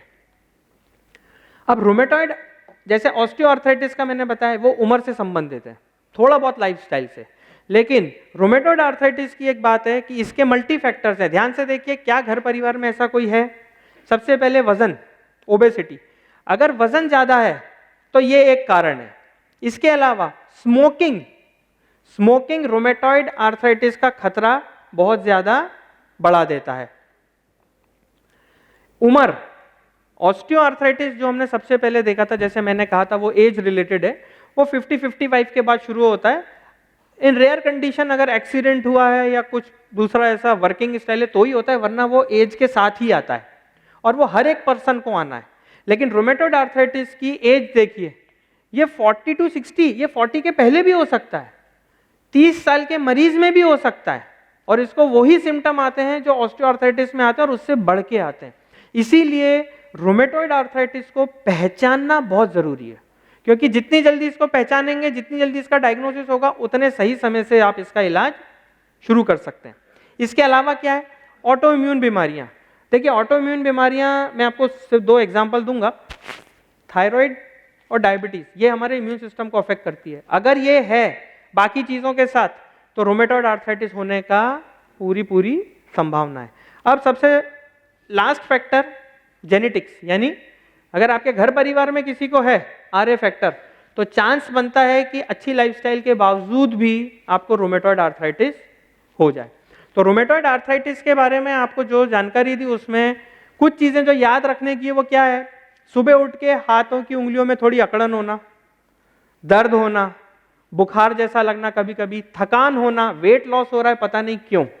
अगर ऐसी कोई सिम्टम है तो तुरंत अपने डॉक्टर को मिलिए, क्योंकि मैं फिर रिपीट कर रहा हूं, रूमेटॉइड आर्थराइटिस ऐसी स्थिति है जो जड़ से कभी ठीक नहीं होती, लेकिन आप उसको दबा के रख सकते, बशर्ते सही समय पर आप पहचान कर उसका इलाज शुरू कर दीजिए। तो ये सवारी भी चढ़ गई। अब हम आते हैं अपनी तीसरी सवारी पर, देखते हैं वहां आपका कौन सा हीरो इंतजार कर रहा है। अरे राजेश खन्ना, क्या बोल रहा है वो बोल रहा है ये मेरे पैर के अंगूठे में इतना दर्द क्यों है बाबू मोशाय? अब इसका आंसर कौन देगा? अमिताभ जी कह रहे हैं अरे काका तुमको तो लगता है गाउट हो गया है। तो ध्यान से देखिए इस फोटो को, पैर के अंगूठे में दर्द होना या पैर में दर्द होना सबसे कॉमन सिम्टम है उस बीमारी का जिसको हम लोग कहते हैं गाउट या गठिया। गाउट या गठिया क्या है और क्यों होता है? यूरिक एसिड करके एक एसिड होता है हमारी बॉडी में, उसकी मात्रा जब अधिक हो जाती है तो वो उसके छोटे छोटे क्रिस्टल या कण बनते हैं और वो कण जाके हमारे पैरों के अंगूठों में जमा हो जाते हैं। ये देखिए, इसकी वजह से कभी आपने अगर ऐसा महसूस किया है कि सिर्फ पैर के अंगूठे में या पैर की एड़ी में बहुत दर्द हो रहा है अचानक, या वो लाल हो रहे हैं, तो ये बिल्कुल गाउट की निशानी हो सकती है। गाउट का तुरंत इलाज लेने से ये बिल्कुल ठीक हो जाता है, लेकिन अगर इसको निग्लेक्ट किया जाए तो ये क्रोनिक गाउट की स्टेट में चला जाता है जिसमें पैर में डिफॉर्मिटी तक आने का चांस होता है। ये और कहाँ होता है? देखिए, ये सबसे कॉमन होता है पैर, याद रखिएगा, अगर पैर का अंगूठा पहला कॉमन जॉइंट है, अगर आपके पैर के अंगूठों में दर्द हो रहा है या एड़ी में दर्द हो रहा है तो सीधा साधा गाउट का एक टेस्ट होता है वो करवाइए, उससे सारी शंका दूर हो जाएगी। अच्छा, ये और कहाँ होता है? ये हमारी उंगलियों के जोड़ में भी हो सकता है, ये हमारे एड़ी में घुटने में भी हो सकता है, लेकिन सबसे कॉमन साइट गाउट का हमारे पैर की उंगलियां होती हैं। अब आपने कई बार सुना होगा, आस पड़ोस में बात की होगी, डॉक्टर को भी बोला होगा यूरिक एसिड, भाई यूरिक एसिड बढ़ गया, यूरिक एसिड बढ़ गया। तो ये यूरिक एसिड होता क्या है? जो भी हम खाद्य पदार्थ खाते हैं ना, जिस भी तरह का खाना खाते हैं, उसमें जो प्रोटीन का पार्ट है वो टूट के शरीर उसको अवशोषित करता है, तो उसका एक वेस्ट प्रोडक्ट निकलता है और वो वेस्ट प्रोडक्ट है यूरिक एसिड। यूरिक एसिड जो है वो हमारे शरीर में घूमता है और किडनी उसको बाहर निकाल देती है। ये कॉमन प्रक्रिया है साहब, हर एक पर्सन के शरीर में यूरिक एसिड बनता ही बनता है, नहीं बनना नुकसान की बात है। तो अगर मान लीजिए कुछ ऐसा खाद्य पदार्थ है जो हमने खाया है जिसने यूरिक एसिड ज्यादा बढ़ा दिया, या किडनी उसको बाहर नहीं निकाल पा रही है, उस स्थिति में यूरिक एसिड घूमता घूमता क्रिस्टल्स बन के हमारे जोड़ों में जमा हो जाता है। यूरिक एसिड को लेकर बहुत सारी मिथ हैं, बहुत सारी गलत धारणाएं हैं कि यूरिक एसिड हो गया है तो ये बंद कर दो, वो मत खाओ, ऐसी दवाई खाओ। अब हम उसको थोड़ा सा क्लियर करेंगे। यूरिक एसिड के लिए मैंने आपको क्या बताया था, हमारे हीरो ने सबसे पहले उठ के क्या पिया था, अमृत, पानी। तो साहब खूब सारा पानी पीजिए, जितनी आपकी बॉडी हाइड्रेटेड रहेगी उतना यूरिक एसिड आपकी बॉडी से बाहर निकलता रहेगा। एंटीऑक्सीडेंट, एंटीऑक्सीडेंट यानी ऐसा खाना जैसे बेरीज है, ग्रीन वेजिटेबल्स हैं, फ्रूट्स हैं, इनमें ऐसा तत्व होता है जिसको एंटीऑक्सीडेंट कहते हैं। ये एंटी एजिंग भी होता है। तो ये एंटीऑक्सीडेंट्स हमारे बॉडी से यूरिक एसिड को निकाल देते हैं। फिर आता है exercise, basic exercise. Basic exercise करने से क्या होता है, मसल स्ट्रेच, ब्लड सर्कुलेशन बढ़ता है, वो यूरिक एसिड को हटा देता है। अब कुछ ऐसी चीजें हैं जिसे हमें अवॉइड करना है। क्या है, alcohol, sugary drinks, non veg और सी फूड, ये यूरिक एसिड के स्तर को बहुत बढ़ा देते हैं। मैं आपके साथ अब दो एक मिथ जो होते हैं कॉमन वो शेयर करूंगा। सबसे पहले, यूरिक एसिड बढ़ गया क्या मैं दवा लूं, और दूसरा बिल्कुल दाल बंद कर दो भाई, मत खाओ, जो कॉमनली यूरिक एसिड बढ़ने में बोला जाता है। तो देखिए, अगर मेटाबॉलिक डिजीजेस हैं, जैसे अगर किसी का वजन ज्यादा है, कोलेस्ट्रॉल बढ़ा है, डायबिटीज है, तो कभी कभी इनमें यूरिक एसिड बढ़ा हुआ आता है, पर ऐसी स्थिति में उसके लिए दवा लेने की जरूरत नहीं है। अगर किसी का वजन ज्यादा है, किसी को कोलेस्ट्रॉल लेवल ज्यादा है, या किसी को डायबिटीज है, तो उसमें यूरिक एसिड बढ़ा आ सकता है। ऐसी स्थिति में दवा लेने की जरूरत नहीं है। आप ये बीमारियां कंट्रोल करिए, यूरिक एसिड अपने आप कंट्रोल हो जाएगा। पर अगर ये नहीं है और यूरिक एसिड बढ़ा है, तो बिल्कुल प्रोटीन वाली चीजें कम करनी। नॉन वेज मेन फूड है जो बंद करना है। वेजिटेरियन फूड में सब प्रोटीन होता जरूर है, लेकिन इतना नहीं होता है कि आपने यूरिक एसिड के लेवल को शूट कर दे। लेकिन अगर बहुत ज्यादा है तो सिर्फ थोड़ा उसमें परहेज करना जरूरी है, जिन सब चीजों में प्रोटीन होता है। देखिए, ये वाली चीजें हैं जो हम खाएंगे तो हमारा यूरिक एसिड लेवल कम होता है। इनको ध्यान से देख लीजिए। फूड, फाइबर रिच फूड यानी फल, विटामिन सी, ग्रीन टी और चेरीज, ये तो आप सबको पता ही है। मैं आपको एप्पल साइडर विनेगर के बारे में बताना चाहूंगा। जिन लोगों को एसिडिटी नहीं है और जिनको डायबिटीज है, वो लोग ये ले सकते हैं। गर्म पानी में थोड़ा सा एप्पल साइडर विनेगर डालकर रोज सुबह लेने से ये एक बहुत स्ट्रॉन्ग एंटीऑक्सीडेंट है। ये बॉडी क्लींजनिंग करता है, वेट लॉस करता है, यूरिक एसिड को बाहर निकालता है। तो आप लोगों को अगर एप्पल, ये दो चीजें हैं, इससे एसिडिटी बढ़ सकती है कभी, तो अगर एसिडिटी का प्रॉब्लम ज्यादा नहीं है या शुगर है, तो आप एप्पल साइडर विनेगर रोज सुबह लीजिए। इसके बड़े मिरेकुलस इफेक्ट्स आते हैं। तो ये सारी बातें तो आपने समझ ली कि क्या है, क्यों है। अब हम आते हैं इसके उपचार पर। तो आपको अगर पहला स्लाइड याद हो कि भाई बहुत लंबे समय तक समय के साथ हस्बैंड वाइफ में अगर खटपट होती है तो प्रॉब्लम होती है, उसी तरह से जोड़ों में भी प्रॉब्लम होती है। तो भाई क्या जरूरी है उसके लिए, भाई आपस में प्रेम मोहब्बत से बातें करें, एक दूसरे को समझें। उसी तरह जोड़ को क्या चाहिए, दवाई, और ये बहुत जरूरी चीज है। आर्थराइटिस के ट्रीटमेंट में दवा एक बहुत मेजर पार्ट बनाता है, उसको अवॉइड मत करिए। और हर तरह के आर्थराइटिस की दवा अलग होती है, कोई भी आर्थराइटिस की दवा कॉमन नहीं है, इसलिए इस बात को ध्यान रखिए। भाई मैंने तो कॉम्बी फ्लेम खा ली, मेरा तो सब दर्द ठीक हो गया, ये नहीं। ये वो इमरजेंसी में कभी खा सकते हैं, लेकिन हर प्रकार के आर्थराइटिस की दवा अलग होती है, क्योंकि सही दवा ही सही उपचार है। तो इस बात को अपने को ध्यान रखना है। दूसरा हमने क्या सोचा था, आपसी तालमेल जरूरी है। भाई तालमेल नहीं होगा तो क्या होगा, मामला बिगड़ जाएगा। तो तालमेल के लिए क्या है, फिजियोथेरेपी। अगर हमारे जॉइंट की मसल्स स्ट्रांग है, लिगामेंट स्ट्रांग है, अगर हमारा जोड़ ठीक से चल रहा है, तो भाई इसमें तालमेल ही नहीं बिगड़ेगा। तो हमारा तालमेल नहीं बिगड़े, उसके लिए हमें जरूरी है फिजियोथेरेपी। उसके बाद स्ट्रेस लेवल, अगर हस्बैंड वाइफ में तनाव है तो भाई झगड़ा होता है, उसके लिए क्या करना है, लाइफ स्टाइल इंप्रूव करिए। बिल्कुल, जॉइंट भी इसी प्रिंसिपल पे काम करता है। लाइफ स्टाइल में क्या है, जैसे मैंने आपको बताया, अच्छी हैबिट्स लाइए, उठने बैठने का ध्यान रखिए, खाने पीने का ध्यान रखिए, प्रॉपर व्यवस्थित एक्सरसाइज करिए। ये सिंपल चीजें हैं जो आपकी लाइफ में बहुत चेंज ला सकते हैं। और आखिरी, अगर किसी को जरूरत है या उनके जॉइंट में बहुत जरूरत से ज्यादा डिफॉर्मिटी आ गई है, चलने फिरने में या रोज के काम करने में बहुत परेशानी है, तो ऐसे मरीज सर्जरी के ऑप्शन को भी ऑप्ट कर सकते हैं। अब इसके बाद ऐसी कुछ चीजें जो आप लोग आपके लेवल पे कर सकते हो। सबसे पहले ये है लाइफ स्टाइल चेंजेस में पहली चीज, वॉक करिए, स्ट्रेच करिए। ये बेसिक चीज है, ये आपके जॉइंट को हमेशा खुश रखेगा। अब ये एक चीज है जो मैं आप लोग को थोड़ा क्लियर करना चाहता हूं। भाई मेरे को डॉक्टर ने बोला गरम सेक करो, अरे मेरे को कह रहा बर्फ का सेक करो, तो ये चक्कर क्या है? गरम ठंडे सेक में कभी कोई कुछ कह रहा है, कभी कोई कुछ कह रहा है। भैया आप परेशान कि बर्फ करूं या पानी गर्म करूं? तो ध्यान से सुनिए, अगर कोई भी प्रॉब्लम पुराना है, क्रोनिक है, तो वो गरम सेक करिए। ठीक बात है ना?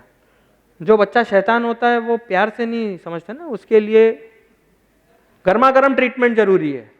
तो पुरानी प्रॉब्लम के लिए गरम सेक, रीसेंट प्रॉब्लम, अभी चोट लगी, अभी सूजन आ गई, बर्फ का सेक।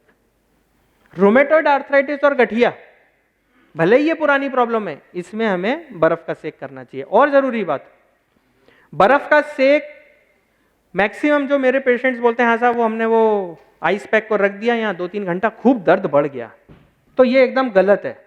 बर्फ का सेक करने का सबसे सही तरीका क्या रहता है? आप आइस पैक से करिए, बहुत अच्छा है।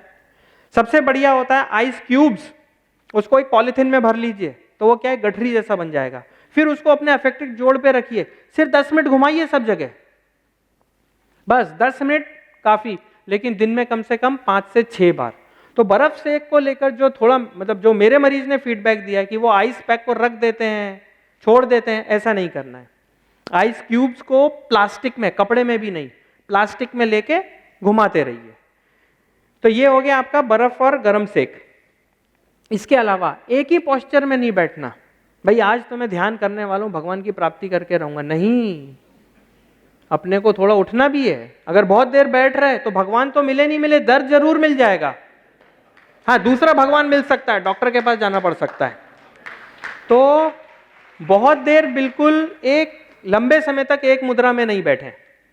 इसके अलावा जैसा मैंने आपको पहले बताया था, फूड सिलेक्शन अच्छा होना चाहिए अपना। एंटीऑक्सीडेंट यानी ग्रीन वेजिट, याद रखिए बस, कोई बहुत इसमें लंबा चौड़ा विज्ञान या याद करने की चीज नहीं है। ग्रीन वेजिटेबल्स, ब्राइट कलर के फ्रूट्स खूब खाइए, भरपूर एंटीऑक्सीडेंट होता है। नट्स हैं, बादाम है, खूब खाइए, खूब एंटीऑक्सीडेंट होता है। जंक फूड से जितना दूर रहें उतना अच्छा है। टोटली बंद मुझे नहीं पता होगा कि नहीं, लेकिन जितना दूर रहें उतना अच्छा है। ये बेकरी आइटम्स जितना हो सकता है अवॉइड करें। और सबसे आखिरी चीज है अपना व्यसन। ये जो व्यसन होता है ये उसी बॉडी के सर्कुलेशन सिस्टम में घूमता है जिसमें आपके न्यूट्रिशन घूमने। तो ये हमारे पोषक तत्व के साथ रेस लगाता है कि मैं आगे जाऊंगा, मैं किडनी में जाऊंगा, मैं लिवर में जाऊंगा, और हमेशा यही जीतता है। इसको सिर्फ आप लोग रोक सकते हो। तो ये बात तो हो गई है हमारी जॉइंट आर्थराइटिस की। अब देखिए कुछ अब हम कॉमन बात करेंगे जो आपको रोजमर्रा की लाइफ में हेल्प करेगा। सबसे पहले हम लोगों का बहुत सारा समय या तो खड़े होके या बैठ के जाता है ना, तो अब हम चलते हैं ऑफिस की कहानी, कुर्सी की जुबानी। अब देखते हैं अपने को ये कौन समझाने वाला है। देखिए भाई, ये पता नहीं कौन सा गलत कॉन्ट्रैक्ट साइन कर बैठे इस चक्कर में, इनको तो दिख भी नहीं रहा है क्या साइन कर रहे हैं। ऊंचाई के हिसाब से कुर्सी नीचे, टेबल ऊपर, इससे तो इनके कंधे में दर्द हो जाएगा, गर्दन में दर्द हो जाएगा।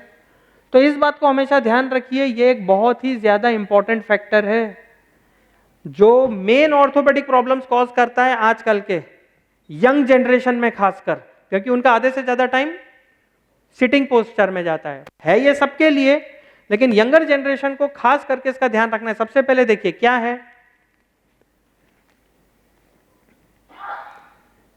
एक ही जगह एक पर बहुत देर मत बैठे रहिए। हर 30 मिनट में थोड़ा उठिए, थोड़ा कमर सीधा करिए, फिर बैठिए। तो अब आप लोग को भी बैठे हुए मेरे ख्याल से 20-25 मिनट तो हो ही गया होगा, तो खड़े हो जाइए सब लोग थोड़ी देर के लिए। बहुत बढ़िया। देखिए आपके जोड़ कितनी जोर से हंस रहे हैं, मुझे यहां तक आवाज आ रही है। वाह क्या बात है। प्लीज बैठिए।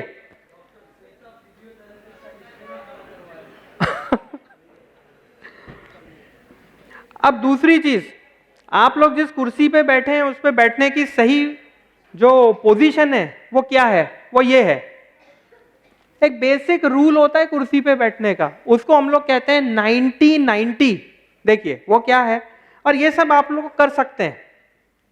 देखिए ये हमारा बैक है, ये हमारी थाइज है, ये हमारे लेग हैं, ये 90-90 डिग्री के कोण पे होने चाहिए। जितने लोग झुक के बैठे या आराम से बैठे वो ऐसे कोण में बैठ जाएं, ताकि जब यहां से जाएं तो ये नहीं बोले भाई यार बहुत कमर दर्द हो रही है सेमिनार सुनने के बाद। तो ऐसे बैठेंगे तो कभी भी आपके बैक में या नी में पेन नहीं होगा। तो ये है बैठने का सही तरीका। अब कुछ दूसरे सुझाव हैं वो ध्यान से देखिए, ये सबके लिए जरूरी है। कमर के पीछे एक रोल टॉवल या लंबर सपोर्ट वो लगाना चाहिए। हालांकि ऐसा जरूरी नहीं है कि आपको बैक पेन हो ही, लेकिन प्रिवेंटिव मेजर के तौर पे अगर आपका बहुत लंबे समय बैठने का काम है और ये सबके लिए है तो आपको बैक सपोर्ट लेना चाहिए। बैक सपोर्ट लेने से बैक की मसल्स पे जोर नहीं आता है, हड्डियों पे दबाव कम होता है। और कमर को कुर्सी का दोस्त बनाओ, बिल्कुल ऐसी चेयर का सिलेक्शन करिए जिसपे बैठने से आपके पैर जमीन पे टिके रहें, हाथों को सपोर्ट मिले और बैक स्ट्रेट रहे। अब कुछ चीजें जो है अपने सीनियर सिटीजन्स के लिए कि कई बार चेयर उनके हिसाब से नहीं होती और बैठना पड़ता है बहुत देर, तो तकिया या कुशन लगाएं। अनसपोर्टेड नहीं बैठना है, ये सबसे जरूरी चीज है। अनसपोर्टेड बैठेंगे तो आपके जॉइंट में पेन शुरू हो जाएगा। दूसरा, बहुत लंबे समय तक, जैसा अभी हम बताएं, एक पोजीशन में मत बैठिए। अगर आप बहुत लंबे समय तक एक पोजीशन में बैठे हैं तो जॉइंट में लैक्सिटी आती है, लिगामेंट ढीला होता है, जैसे ही खड़े होंगे दर्द शुरू होगा। और सबसे आखिरी चीज, ऐसी चेयर का, ऐसे सिटिंग का हम लोगों को सिलेक्शन करना चाहिए जो आपके लिए हेल्पफुल हो। यानी अगर उसका साइड बार कड़क है तो वो नरम होना चाहिए, बैक सपोर्ट सब बोलते हैं सीधा होना है पर कड़क नहीं होना चाहिए।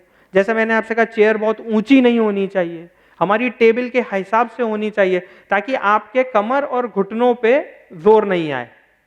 अब कुछ ऐसी गलतियां जो आप लोग भी अवॉइड कर सकते हो। सबसे पहले, जैसा मैंने कहा, झुक के मत बैठिए। देखिए ये एक बहुत बड़ा साइंस है, एर्गोनॉमिक्स। ये प्रोफेशनल्स के लिए बहुत जरूरी होता है क्योंकि उन्हें दिन दिन भर, रात रात भर बैठ के काम करना है और इससे मेडिकल प्रॉब्लम उनके वर्क से नहीं आए। तो ये चीजें हम सबको ध्यान रखनी। देखिए झुक के नहीं बैठना है, बहुत देर झुक के बैठने से नेक, स्पाइन, बैक सब में दर्द शुरू हो जाएगा।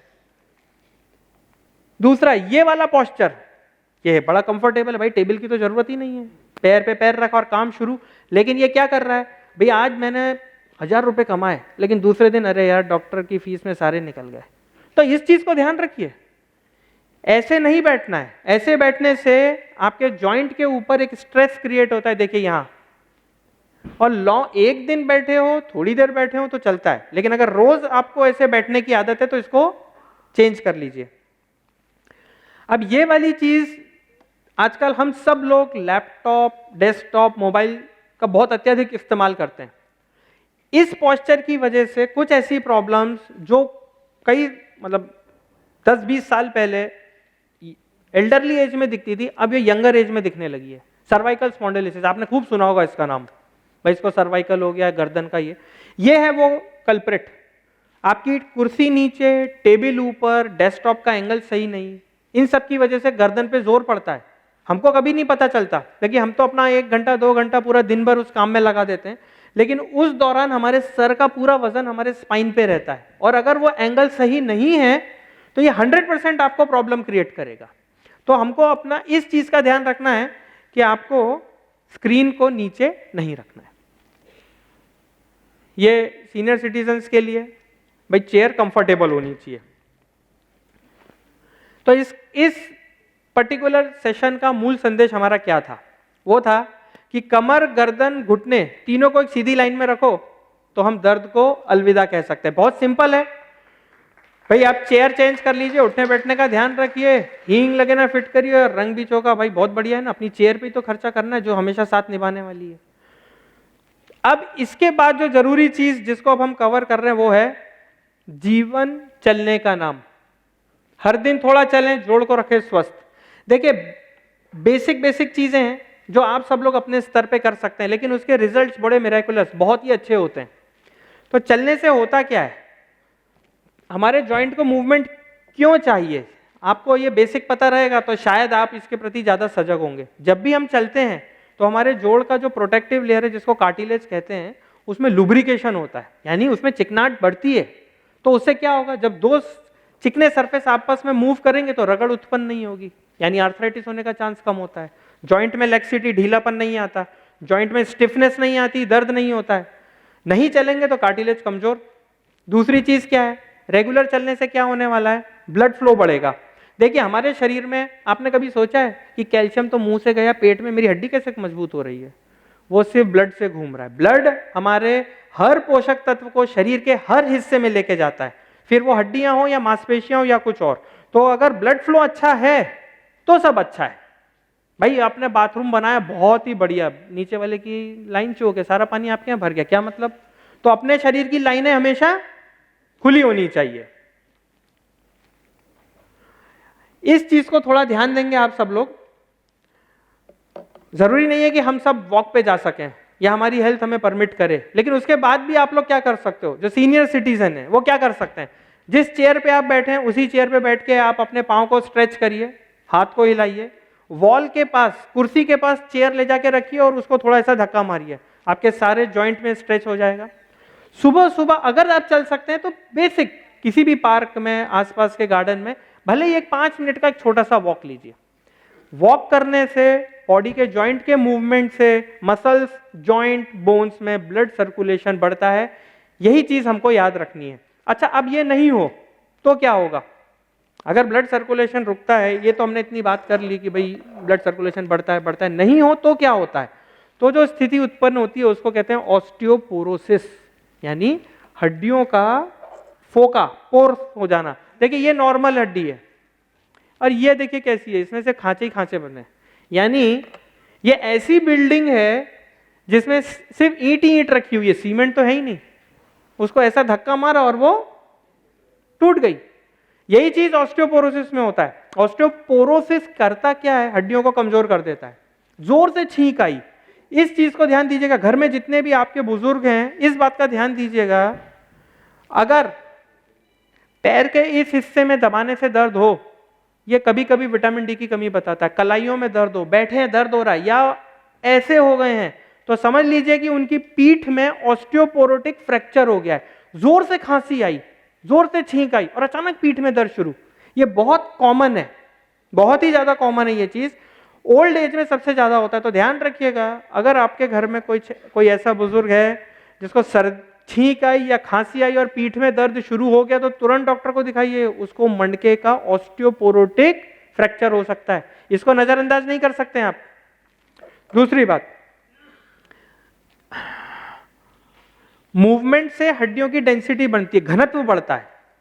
अगर आप मूवमेंट करेंगे, चलेंगे फिरेंगे, देखिए इस सेमिनार में मैं बार बार एक ही चीज रिपीट कर रहा हूं, मूवमेंट मूवमेंट मूवमेंट।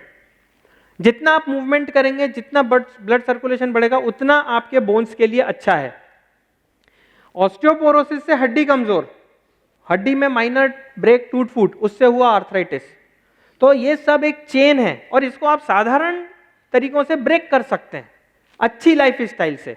तो इसका क्या मूल संदेश है हमारा? हर दिन कुछ कदम हमारे जोड़ों के नाम। Motion is lotion for your joint, ये लाइन याद कर लीजिए। मोशन इज लोशन, ठीक बात। हमारे जोड़ों के लिए ये सबसे जरूरी चीज है।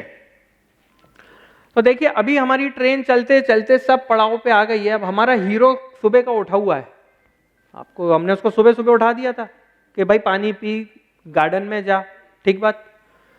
पर हीरो को भी आराम की जरूरत होती है कि नहीं? हम सब अपनी लाइफ के खुद हीरो हैं, ठीक बात है, हमारी पिक्चर के हम हीरो हैं, तो हमें भी आराम की जरूरत है। तो अब हम अपने ट्रेन की जर्नी के लास्ट पार्ट पे आते हैं। क्या है वो? हीरो को भी आराम चाहिए, चाहिए कि नहीं चाहिए? अगर आराम हम करेंगे तभी तो रिपेयर होगा। अरे पूरा ही दिन काम करते रहे तो बॉडी को रिपेयर होने का समय कब मिलेगा?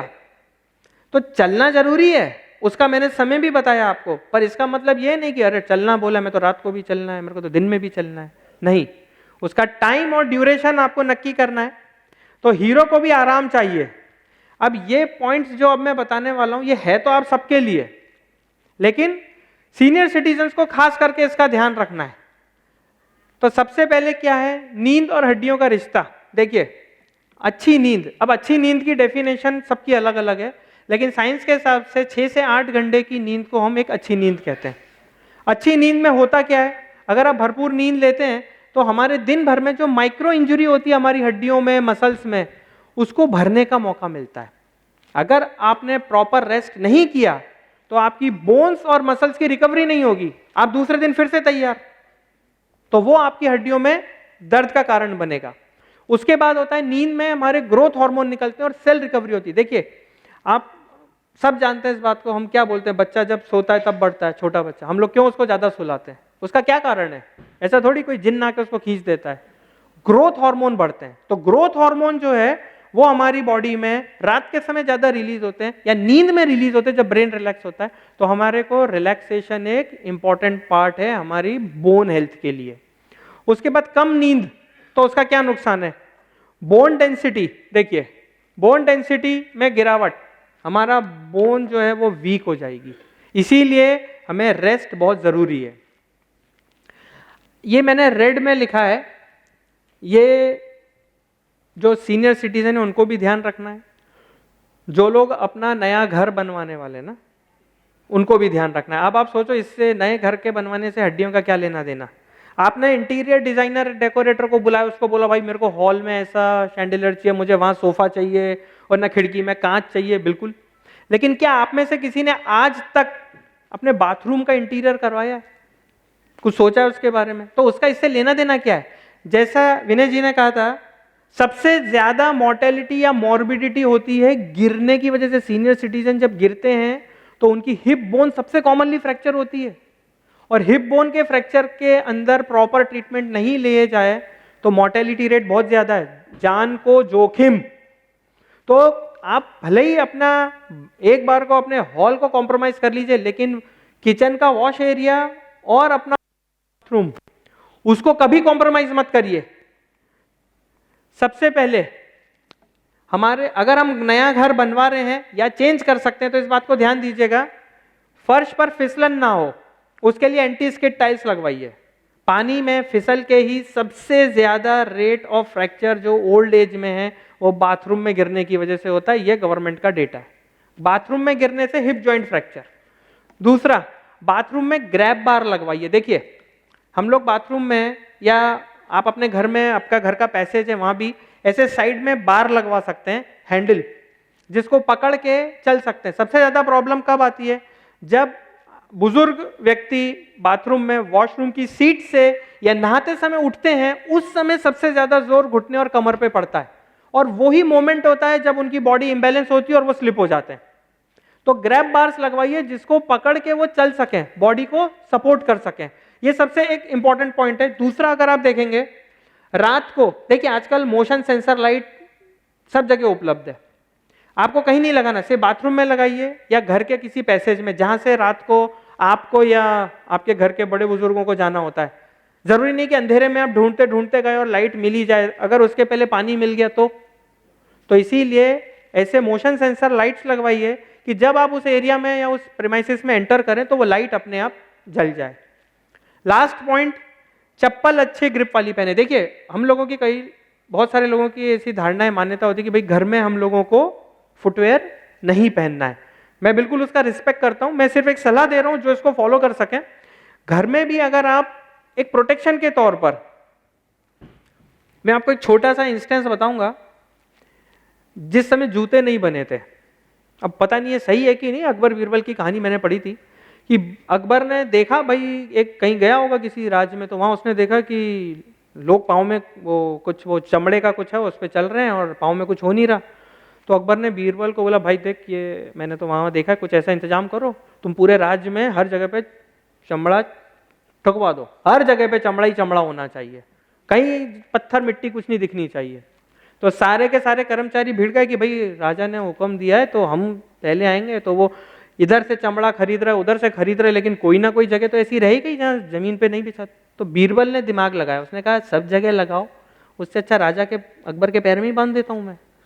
तो जैसे ही उसने अकबर के पैर में बांधा तो अकबर खुश, बोला भाई ये तो बड़ा एकदम फर्स्ट क्लास काम कर दिया तुमने।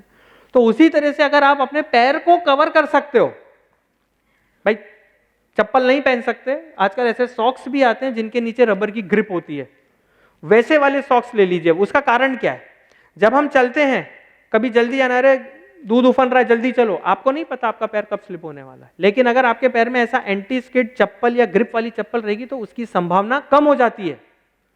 देखिए, हर चीज का अपना एक ही फोकस है, बॉडी बैलेंस में बनी रहे। अगर आपको पता नहीं और सडनली आप गिरते हैं तो चोट लगने के चांसेस बहुत ज्यादा हैं। और गिरने से अगर आपको किसी को ऑस्टियोपोरोसिस या बोन डेंसिटी कम है तो फ्रैक्चर का चांस भी बढ़ेगा। और इस उपाय को करने के लिए हमें कोई ज्यादा मेहनत नहीं करनी है, सिर्फ एक जोड़ी अच्छी चप्पल या सॉक्स लाने हैं।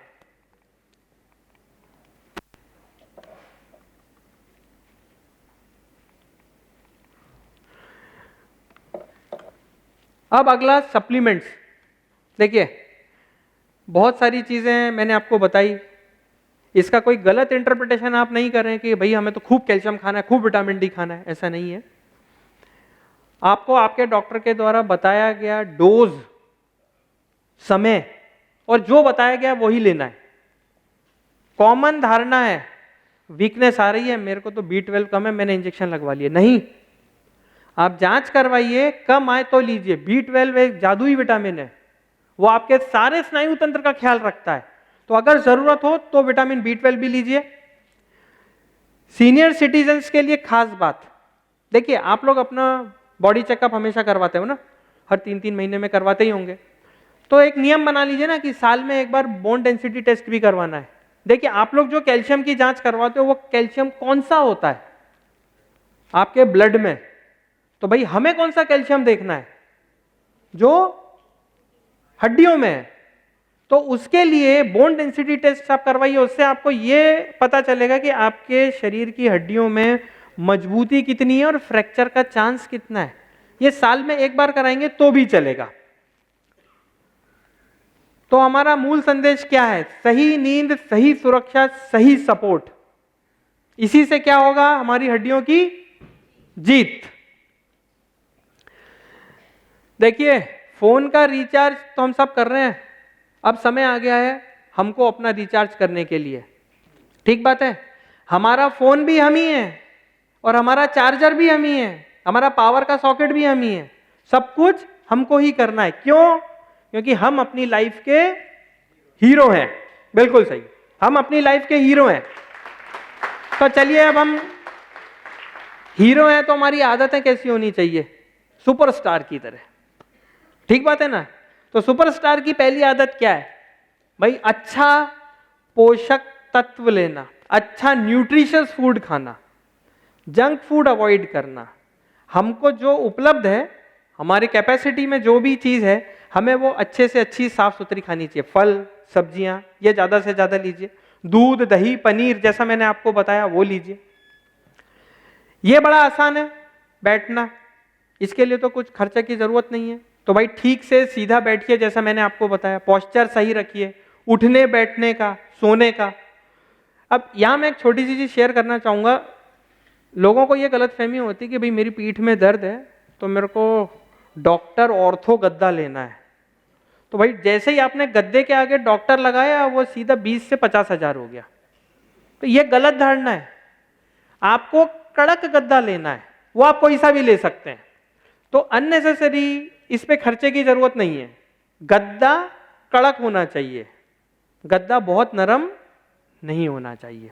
तो ये उठने बैठने की एक बात है। दूसरी आदत हमारी क्या है, सनलाइट, सूर्य प्रकाश। भाई यहां कोई सूर्य प्रकाश है, उनको अपना मित्र बना दीजिए। ठीक, तो सूर्य प्रकाश को हमें अपना मित्र बनाना है। उसका भी तरीका मैंने आपको बताया कि कैसे आप सूर्य की रोशनी को अपना मित्र बना सकते हैं। अच्छी नींद, यह सबसे जरूरी है। भाई बहुत जिंदगी में मेहनत करना है, हमको आगे बढ़ना है, लेकिन उस आगे बढ़ने के लिए जो हमारी बॉडी में रिचार्ज होना चाहिए वो भी तो जरूरी है। तो उसके लिए जरूरी है अच्छी नींद। वॉक, और ये है सबसे जरूरी। ये फोटो मैंने खास करके सीनियर सिटीजन्स के लिए रखा है कि देखिए, जो हम यंगर जनरेशन है, मिडिल एज है, वो लोग तो काम के दौरान खूब खींचाखाची कर ही लेते हैं, लेकिन जो सीनियर सिटीजन है उनके लिए खास तौर पे कोई बहुत ज्यादा कुछ करने की जरूरत नहीं होती, सिर्फ स्ट्रेचिंग, सिर्फ स्ट्रेचिंग। तो मैंने आपको इस पूरी यात्रा में जो खत्म होने को आई है, मैंने आपको क्या क्या बताया? अच्छी, वेरी गुड, ये मुझे अच्छा लगा। सबसे पहले नींद, चलिए ये अच्छी बात है, कोई सो तो नहीं रहा ना कि यहीं से शुरू करेंगे, ठीक। दूसरा है वॉकिंग, जो आप सब कर सकते हैं। सीधे बैठने का तरीका, देखिए इन सब चीजों में सिर्फ आपका थोड़ा सा एफर्ट जाएगा और कुछ नहीं जाएगा, पर इससे आपको जो रिजल्ट मिलेगा, हो सकता है आज नहीं पता चले, 1 महीने में नहीं पता चले, लेकिन 2 से 3 महीने के बाद आप इस चीज को याद करेंगे कि अरे सीधे बैठने से ही मेरा दर्द ठीक हो गया। तो सीधे बैठना है, 90-90 का अपना रूल फॉलो करिए। मैंने आपको एक मूल मंत्र दिया था कि दूध, दही, रागी इनको रखो अपने पास, तो इसको याद रखिए। घर में उपलब्ध चीजों को ही खाना है, कोई स्पेशल चीज बाजार से खरीद के नहीं लाना है। थोड़ा लाइफ स्टाइल इंप्रूव करिए। अगर आप ये सब फॉलो करेंगे तो देखिए जोड़ और जोड़ों में कोई प्रॉब्लम नहीं आएगी। याद रखिएगा कि आपके जॉइंट और आपके रिलेशन ये बेसिक टिप से ठीक हो सकते हैं। मैं कोई काउंसलर नहीं हूं, लेकिन ये हड्डियों की खास बात है। तो आपने मेरे को सुना और जैसा कहा कि भाई आप इस भारी बरसात में भी यहां पर आए हैं, ये आपकी जागरूकता बताती है, उसके लिए बहुत बहुत धन्यवाद। अब मैं आपके साथ एक छोटी सी चीज शेयर करना चाहता हूं।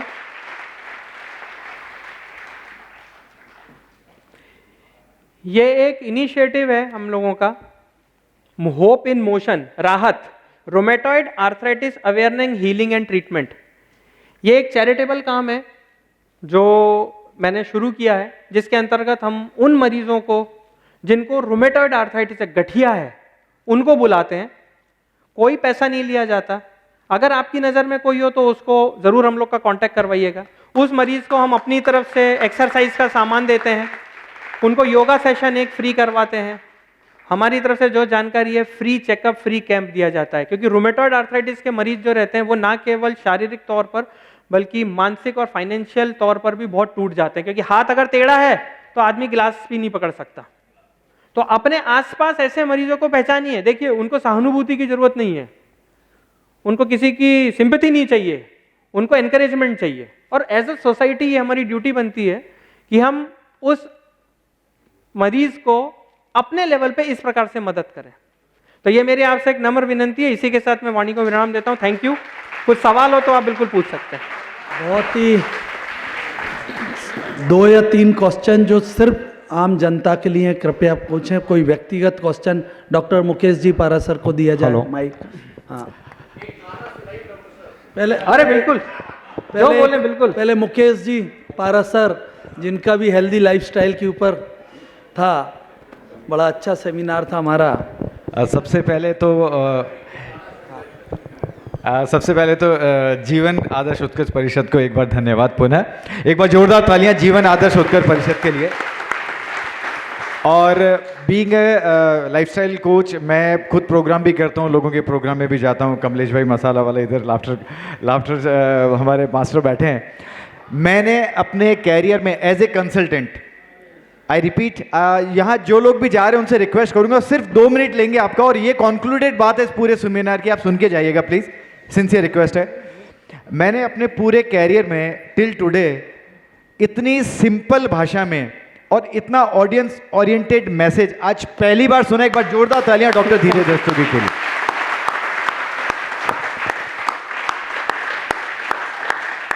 शुद्ध हिंदी का उपयोग और ऑडियंस तक, जन जन तक जाने का ये तरीका, सर हमारी पूरी बेस्ट विशेष आपके लिए, बहुत आगे जाएंगे आप। Thank you.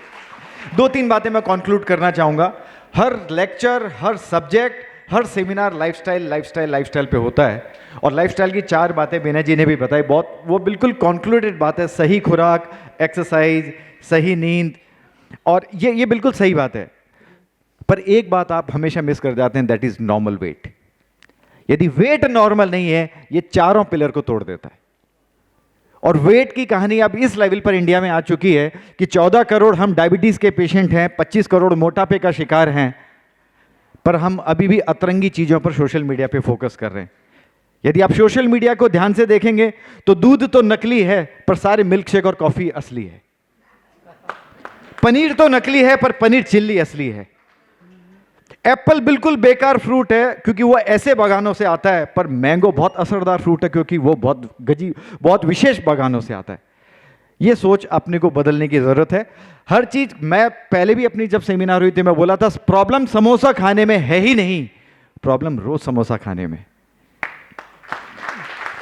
तो ये आप लाइफस्टाइल के 5वें पिलर को ध्यान में रखिए। विटामिन डी की बात आई तो पहले महिलाएं जब सुबह जाती थी तो कपड़े सुखा के आती थी, विटामिन डी श्रीकांत जी गिफ्ट में लेके आ जाती थी।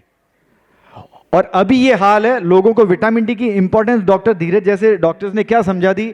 एक पेशेंट ने खुद सेल्फ मेडिकेट करके 10 से 15 सैचेट 20 सैचेट पर अपने आप खा लिए। कौन डॉक्टर को जाएगा, कौन डॉक्टर धीरज को दिखाएगा। इतने किडनी स्टोन हुए थे, उसे मुंबई जाना पड़ा था हिंदुजा हॉस्पिटल में। तो कहीं ना कहीं अधूरा ज्ञान बहुत ज़्यादा डेंजरस है। मैं सिर्फ एक ही रिक्वेस्ट करूंगा, हर लाइन का एक अपना एक्सपर्ट होता है, और मैं जैसे कहते हैं ना कि गुरु बिना ज्ञान नहीं, तो आज इतने समय देने के बाद डॉक्टर्स आपके लिए बनते हैं, उसके बाद उनका एक्सपीरियंस होता है, उसके बाद वो सार और सारांश आपके सामने रखते हैं, उसको वैल्यू देना जरूरी है। बस यही रिक्वेस्ट के साथ मैं विराम चाहूँगा। Thank you so much. गाने की फरमाइश हमारे निर्मलेश भाई साहब की है डॉक्टर रस्तोगी जी से। देखिए, मैं एक गाना अपन 1 मिनट के लिए, मैं सिर्फ 2 लाइन बताऊंगा आपको। गाना तो बहुत सारे, पर इस कॉन्टेक्स्ट में जो मुझे अभी याद आ रहा है, जिंदगी की यही रीत है, हार के बाद ही जीत है। जिंदगी की यही रीत है, हार के बाद ही जीत है। थोड़े आंसू हैं, थोड़ी खुशी, आज गम है तो कल जीत है। जिंदगी की यही रीत है, हार के बाद ही जीत है। हाँ,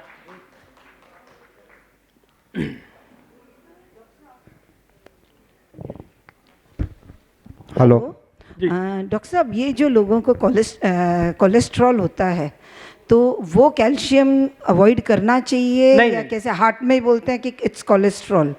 बिल्कुल आपकी बात सही है। देखिए, कोलेस्ट्रॉल और कैल्शियम दोनों अलग हैं। तो अगर कोलेस्ट्रॉल आपको है तो उसमें कैल्शियम अवॉइड नहीं करना है अपने को। कोलेस्ट्रॉल से Okay. कैल्शियम नहीं बढ़ता। कैल्शियम इनफैक्ट हार्ट रेट के लिए बहुत ज़रूरी है, तो बिल्कुल आप ले सकते हैं। अच्छा, ये जो वॉकिंग की आजकल ये ट्रेंड हो गया कि we have to walk this much steps, और ये तो बॉडी को देखते हुए चलना चाहिए या वो मेंटालिटी रखनी चाहिए कि वॉकिंग के स्टेप्स वगैरह की ये जो एब्सोल्युटली काउंट राइट। होती है? ये ट्रेंड को मत फॉलो करिए, क्योंकि ट्रेंड एक जनरलाइज्ड होता है। हम सबके शरीर एक से नहीं है। आपको चलना जरूरी है, लेकिन उतना जो आपकी बॉडी टॉलरेट कर सके। अगर कम एज का कोई 10,000 स्टेप चल रहा है तो आप भी 10,000 स्टेप चलें, ऐसा नहीं है, क्योंकि उसको 10,000 स्टेप की जरूरत हो सकती है, आपको नहीं है, पर चलना जरूरी है। आर्थराइटिस का जो पेशेंट होता है ना, जिसको हम लोग जॉइंट रिप्लेसमेंट सर्जरी भी सजेस्ट करते हैं, उसको भी यही बोलते हैं कि भाई तुम पहले 3 किलोमीटर चलते थे ना, अभी केवल आधा किलोमीटर चलो, पर चलना जरूरी है।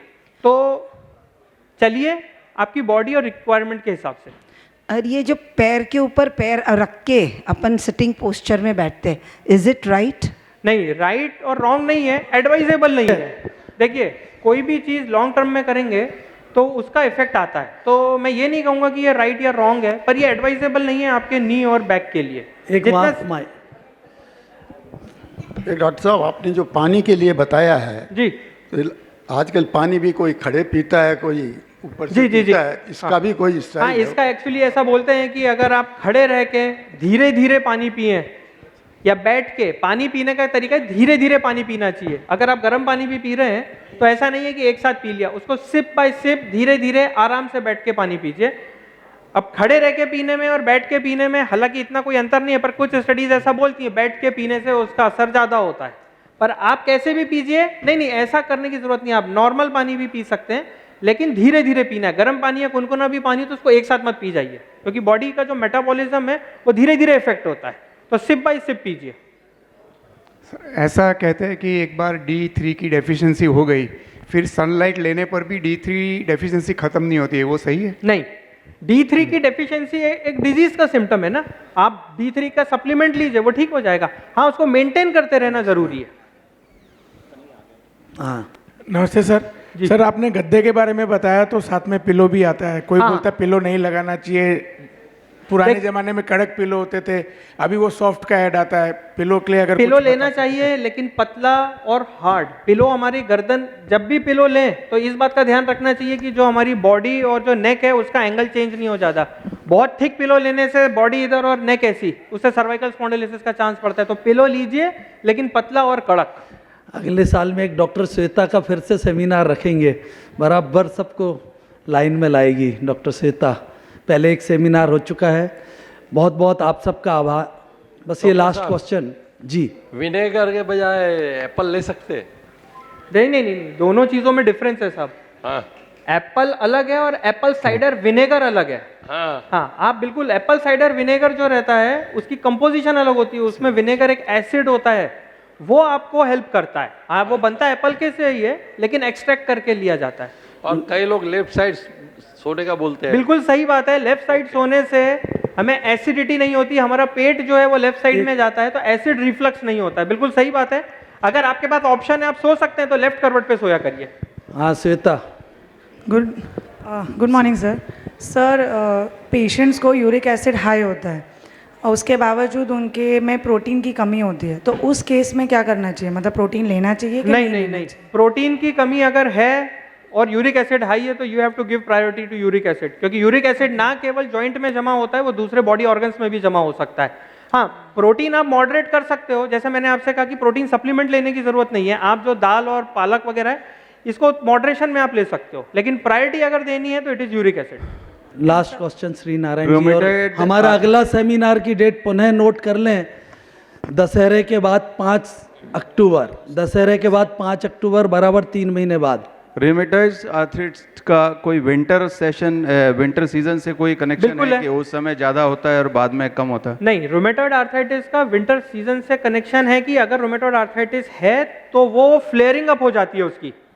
रूमेटॉइड आर्थराइटिस स्ट्रेस लेवल से भी बढ़ जाता है। मैं आपको सादा एग्जांपल दूंगा, ठंडों में शादी, आप इस चीज़ को याद रखिएगा। एक तो ठंडा टेम्परेचर, शादी ब्याह में खूब तेज लाइट, आप लोगों ने कपड़े भारी पहने हुए हैं, खाने पीने का कोई हिसाब नहीं, खूब मेंटल स्ट्रेस है, दिन रात जग रहे हैं, बॉडी पे स्ट्रेस आएगा तो रूमेटॉइड आर्थराइटिस फ्लेयर अप हो जाता है। ठंडों में ये खास करके होता है। और क्रैम्प, ये भी कोई आर्थराइटिस से? नहीं, क्रैम्प आर्थराइटिस नहीं, क्रैम्प कैल्शियम की कमी से। जैसा मैंने आपसे कहा, कैल्शियम लेने से मांसपेशियों के अंदर बराबर उसकी हेल्थ बनी रहती है। तो क्रैम्प आने का एक कारण है लो कैल्शियम। विनय भाई। सर, दूध दही से जब अपना कैल्शियम मतलब कंटेंट पूरा हो जाता है तो फिर वो सप्लीमेंट की क्या जरूरत? बिल्कुल सही बात है। देखिए ये बहुत अच्छी बात है, मैं मेरे लेट पूछा, लेकिन ये हम लोग पेशेंट्स को बहुत समझाते हैं। पेशेंट कहता है क्यों लो, मैं उसको ये पूछता हूँ कि भाई तुम्हें आंख खराब है, विटामिन ए खाना है, तो कितनी गाजर खाने वाले हो? इसको हम कैसे नापें कि हमारे लिए जो रिक्वायर्ड चीज़ है, जो रिक्वायर्ड कैल्शियम है 500 मिलीग्राम, वो कैसे मिलेगा? भाई कभी दूध पतला, कभी ज़्यादा उबला हुआ, कभी पानी मिला, कभी गाय, कभी भैंस, कभी पैकेट, हम कैसे डिसाइड करें? कभी ग्लास छोटा, कभी बड़ा। तो एक मीटर डोज जरूरी है, क्योंकि हमारे शरीर को 500 मिलीग्राम कैल्शियम चाहिए ही चाहिए। इसलिए हमें एक सप्लीमेंट लेने की जरूरत पड़ती है कि वो हमारी रिक्वायरमेंट पूरी कर दे, इसलिए सप्लीमेंट की जरूरत है। मैं शुगर का पेशेंट हूँ, रात को करीब 2 बजे डेली भूख लगती है। जी हाँ, ये तो सब शुगर लेवल फ्लक्चुएट हो रहा है आपका। बिल्कुल शुगर लेवल फ्लक्चुएट हो रहा है, तो उसके लिए आपको एंडोक्राइनोलॉजिस्ट बताएंगे, क्योंकि ये शुगर लेवल फ्लक्चुएट हो रहा है। उनके पास टाइम ले लीजिए। हाँ, धन्यवाद।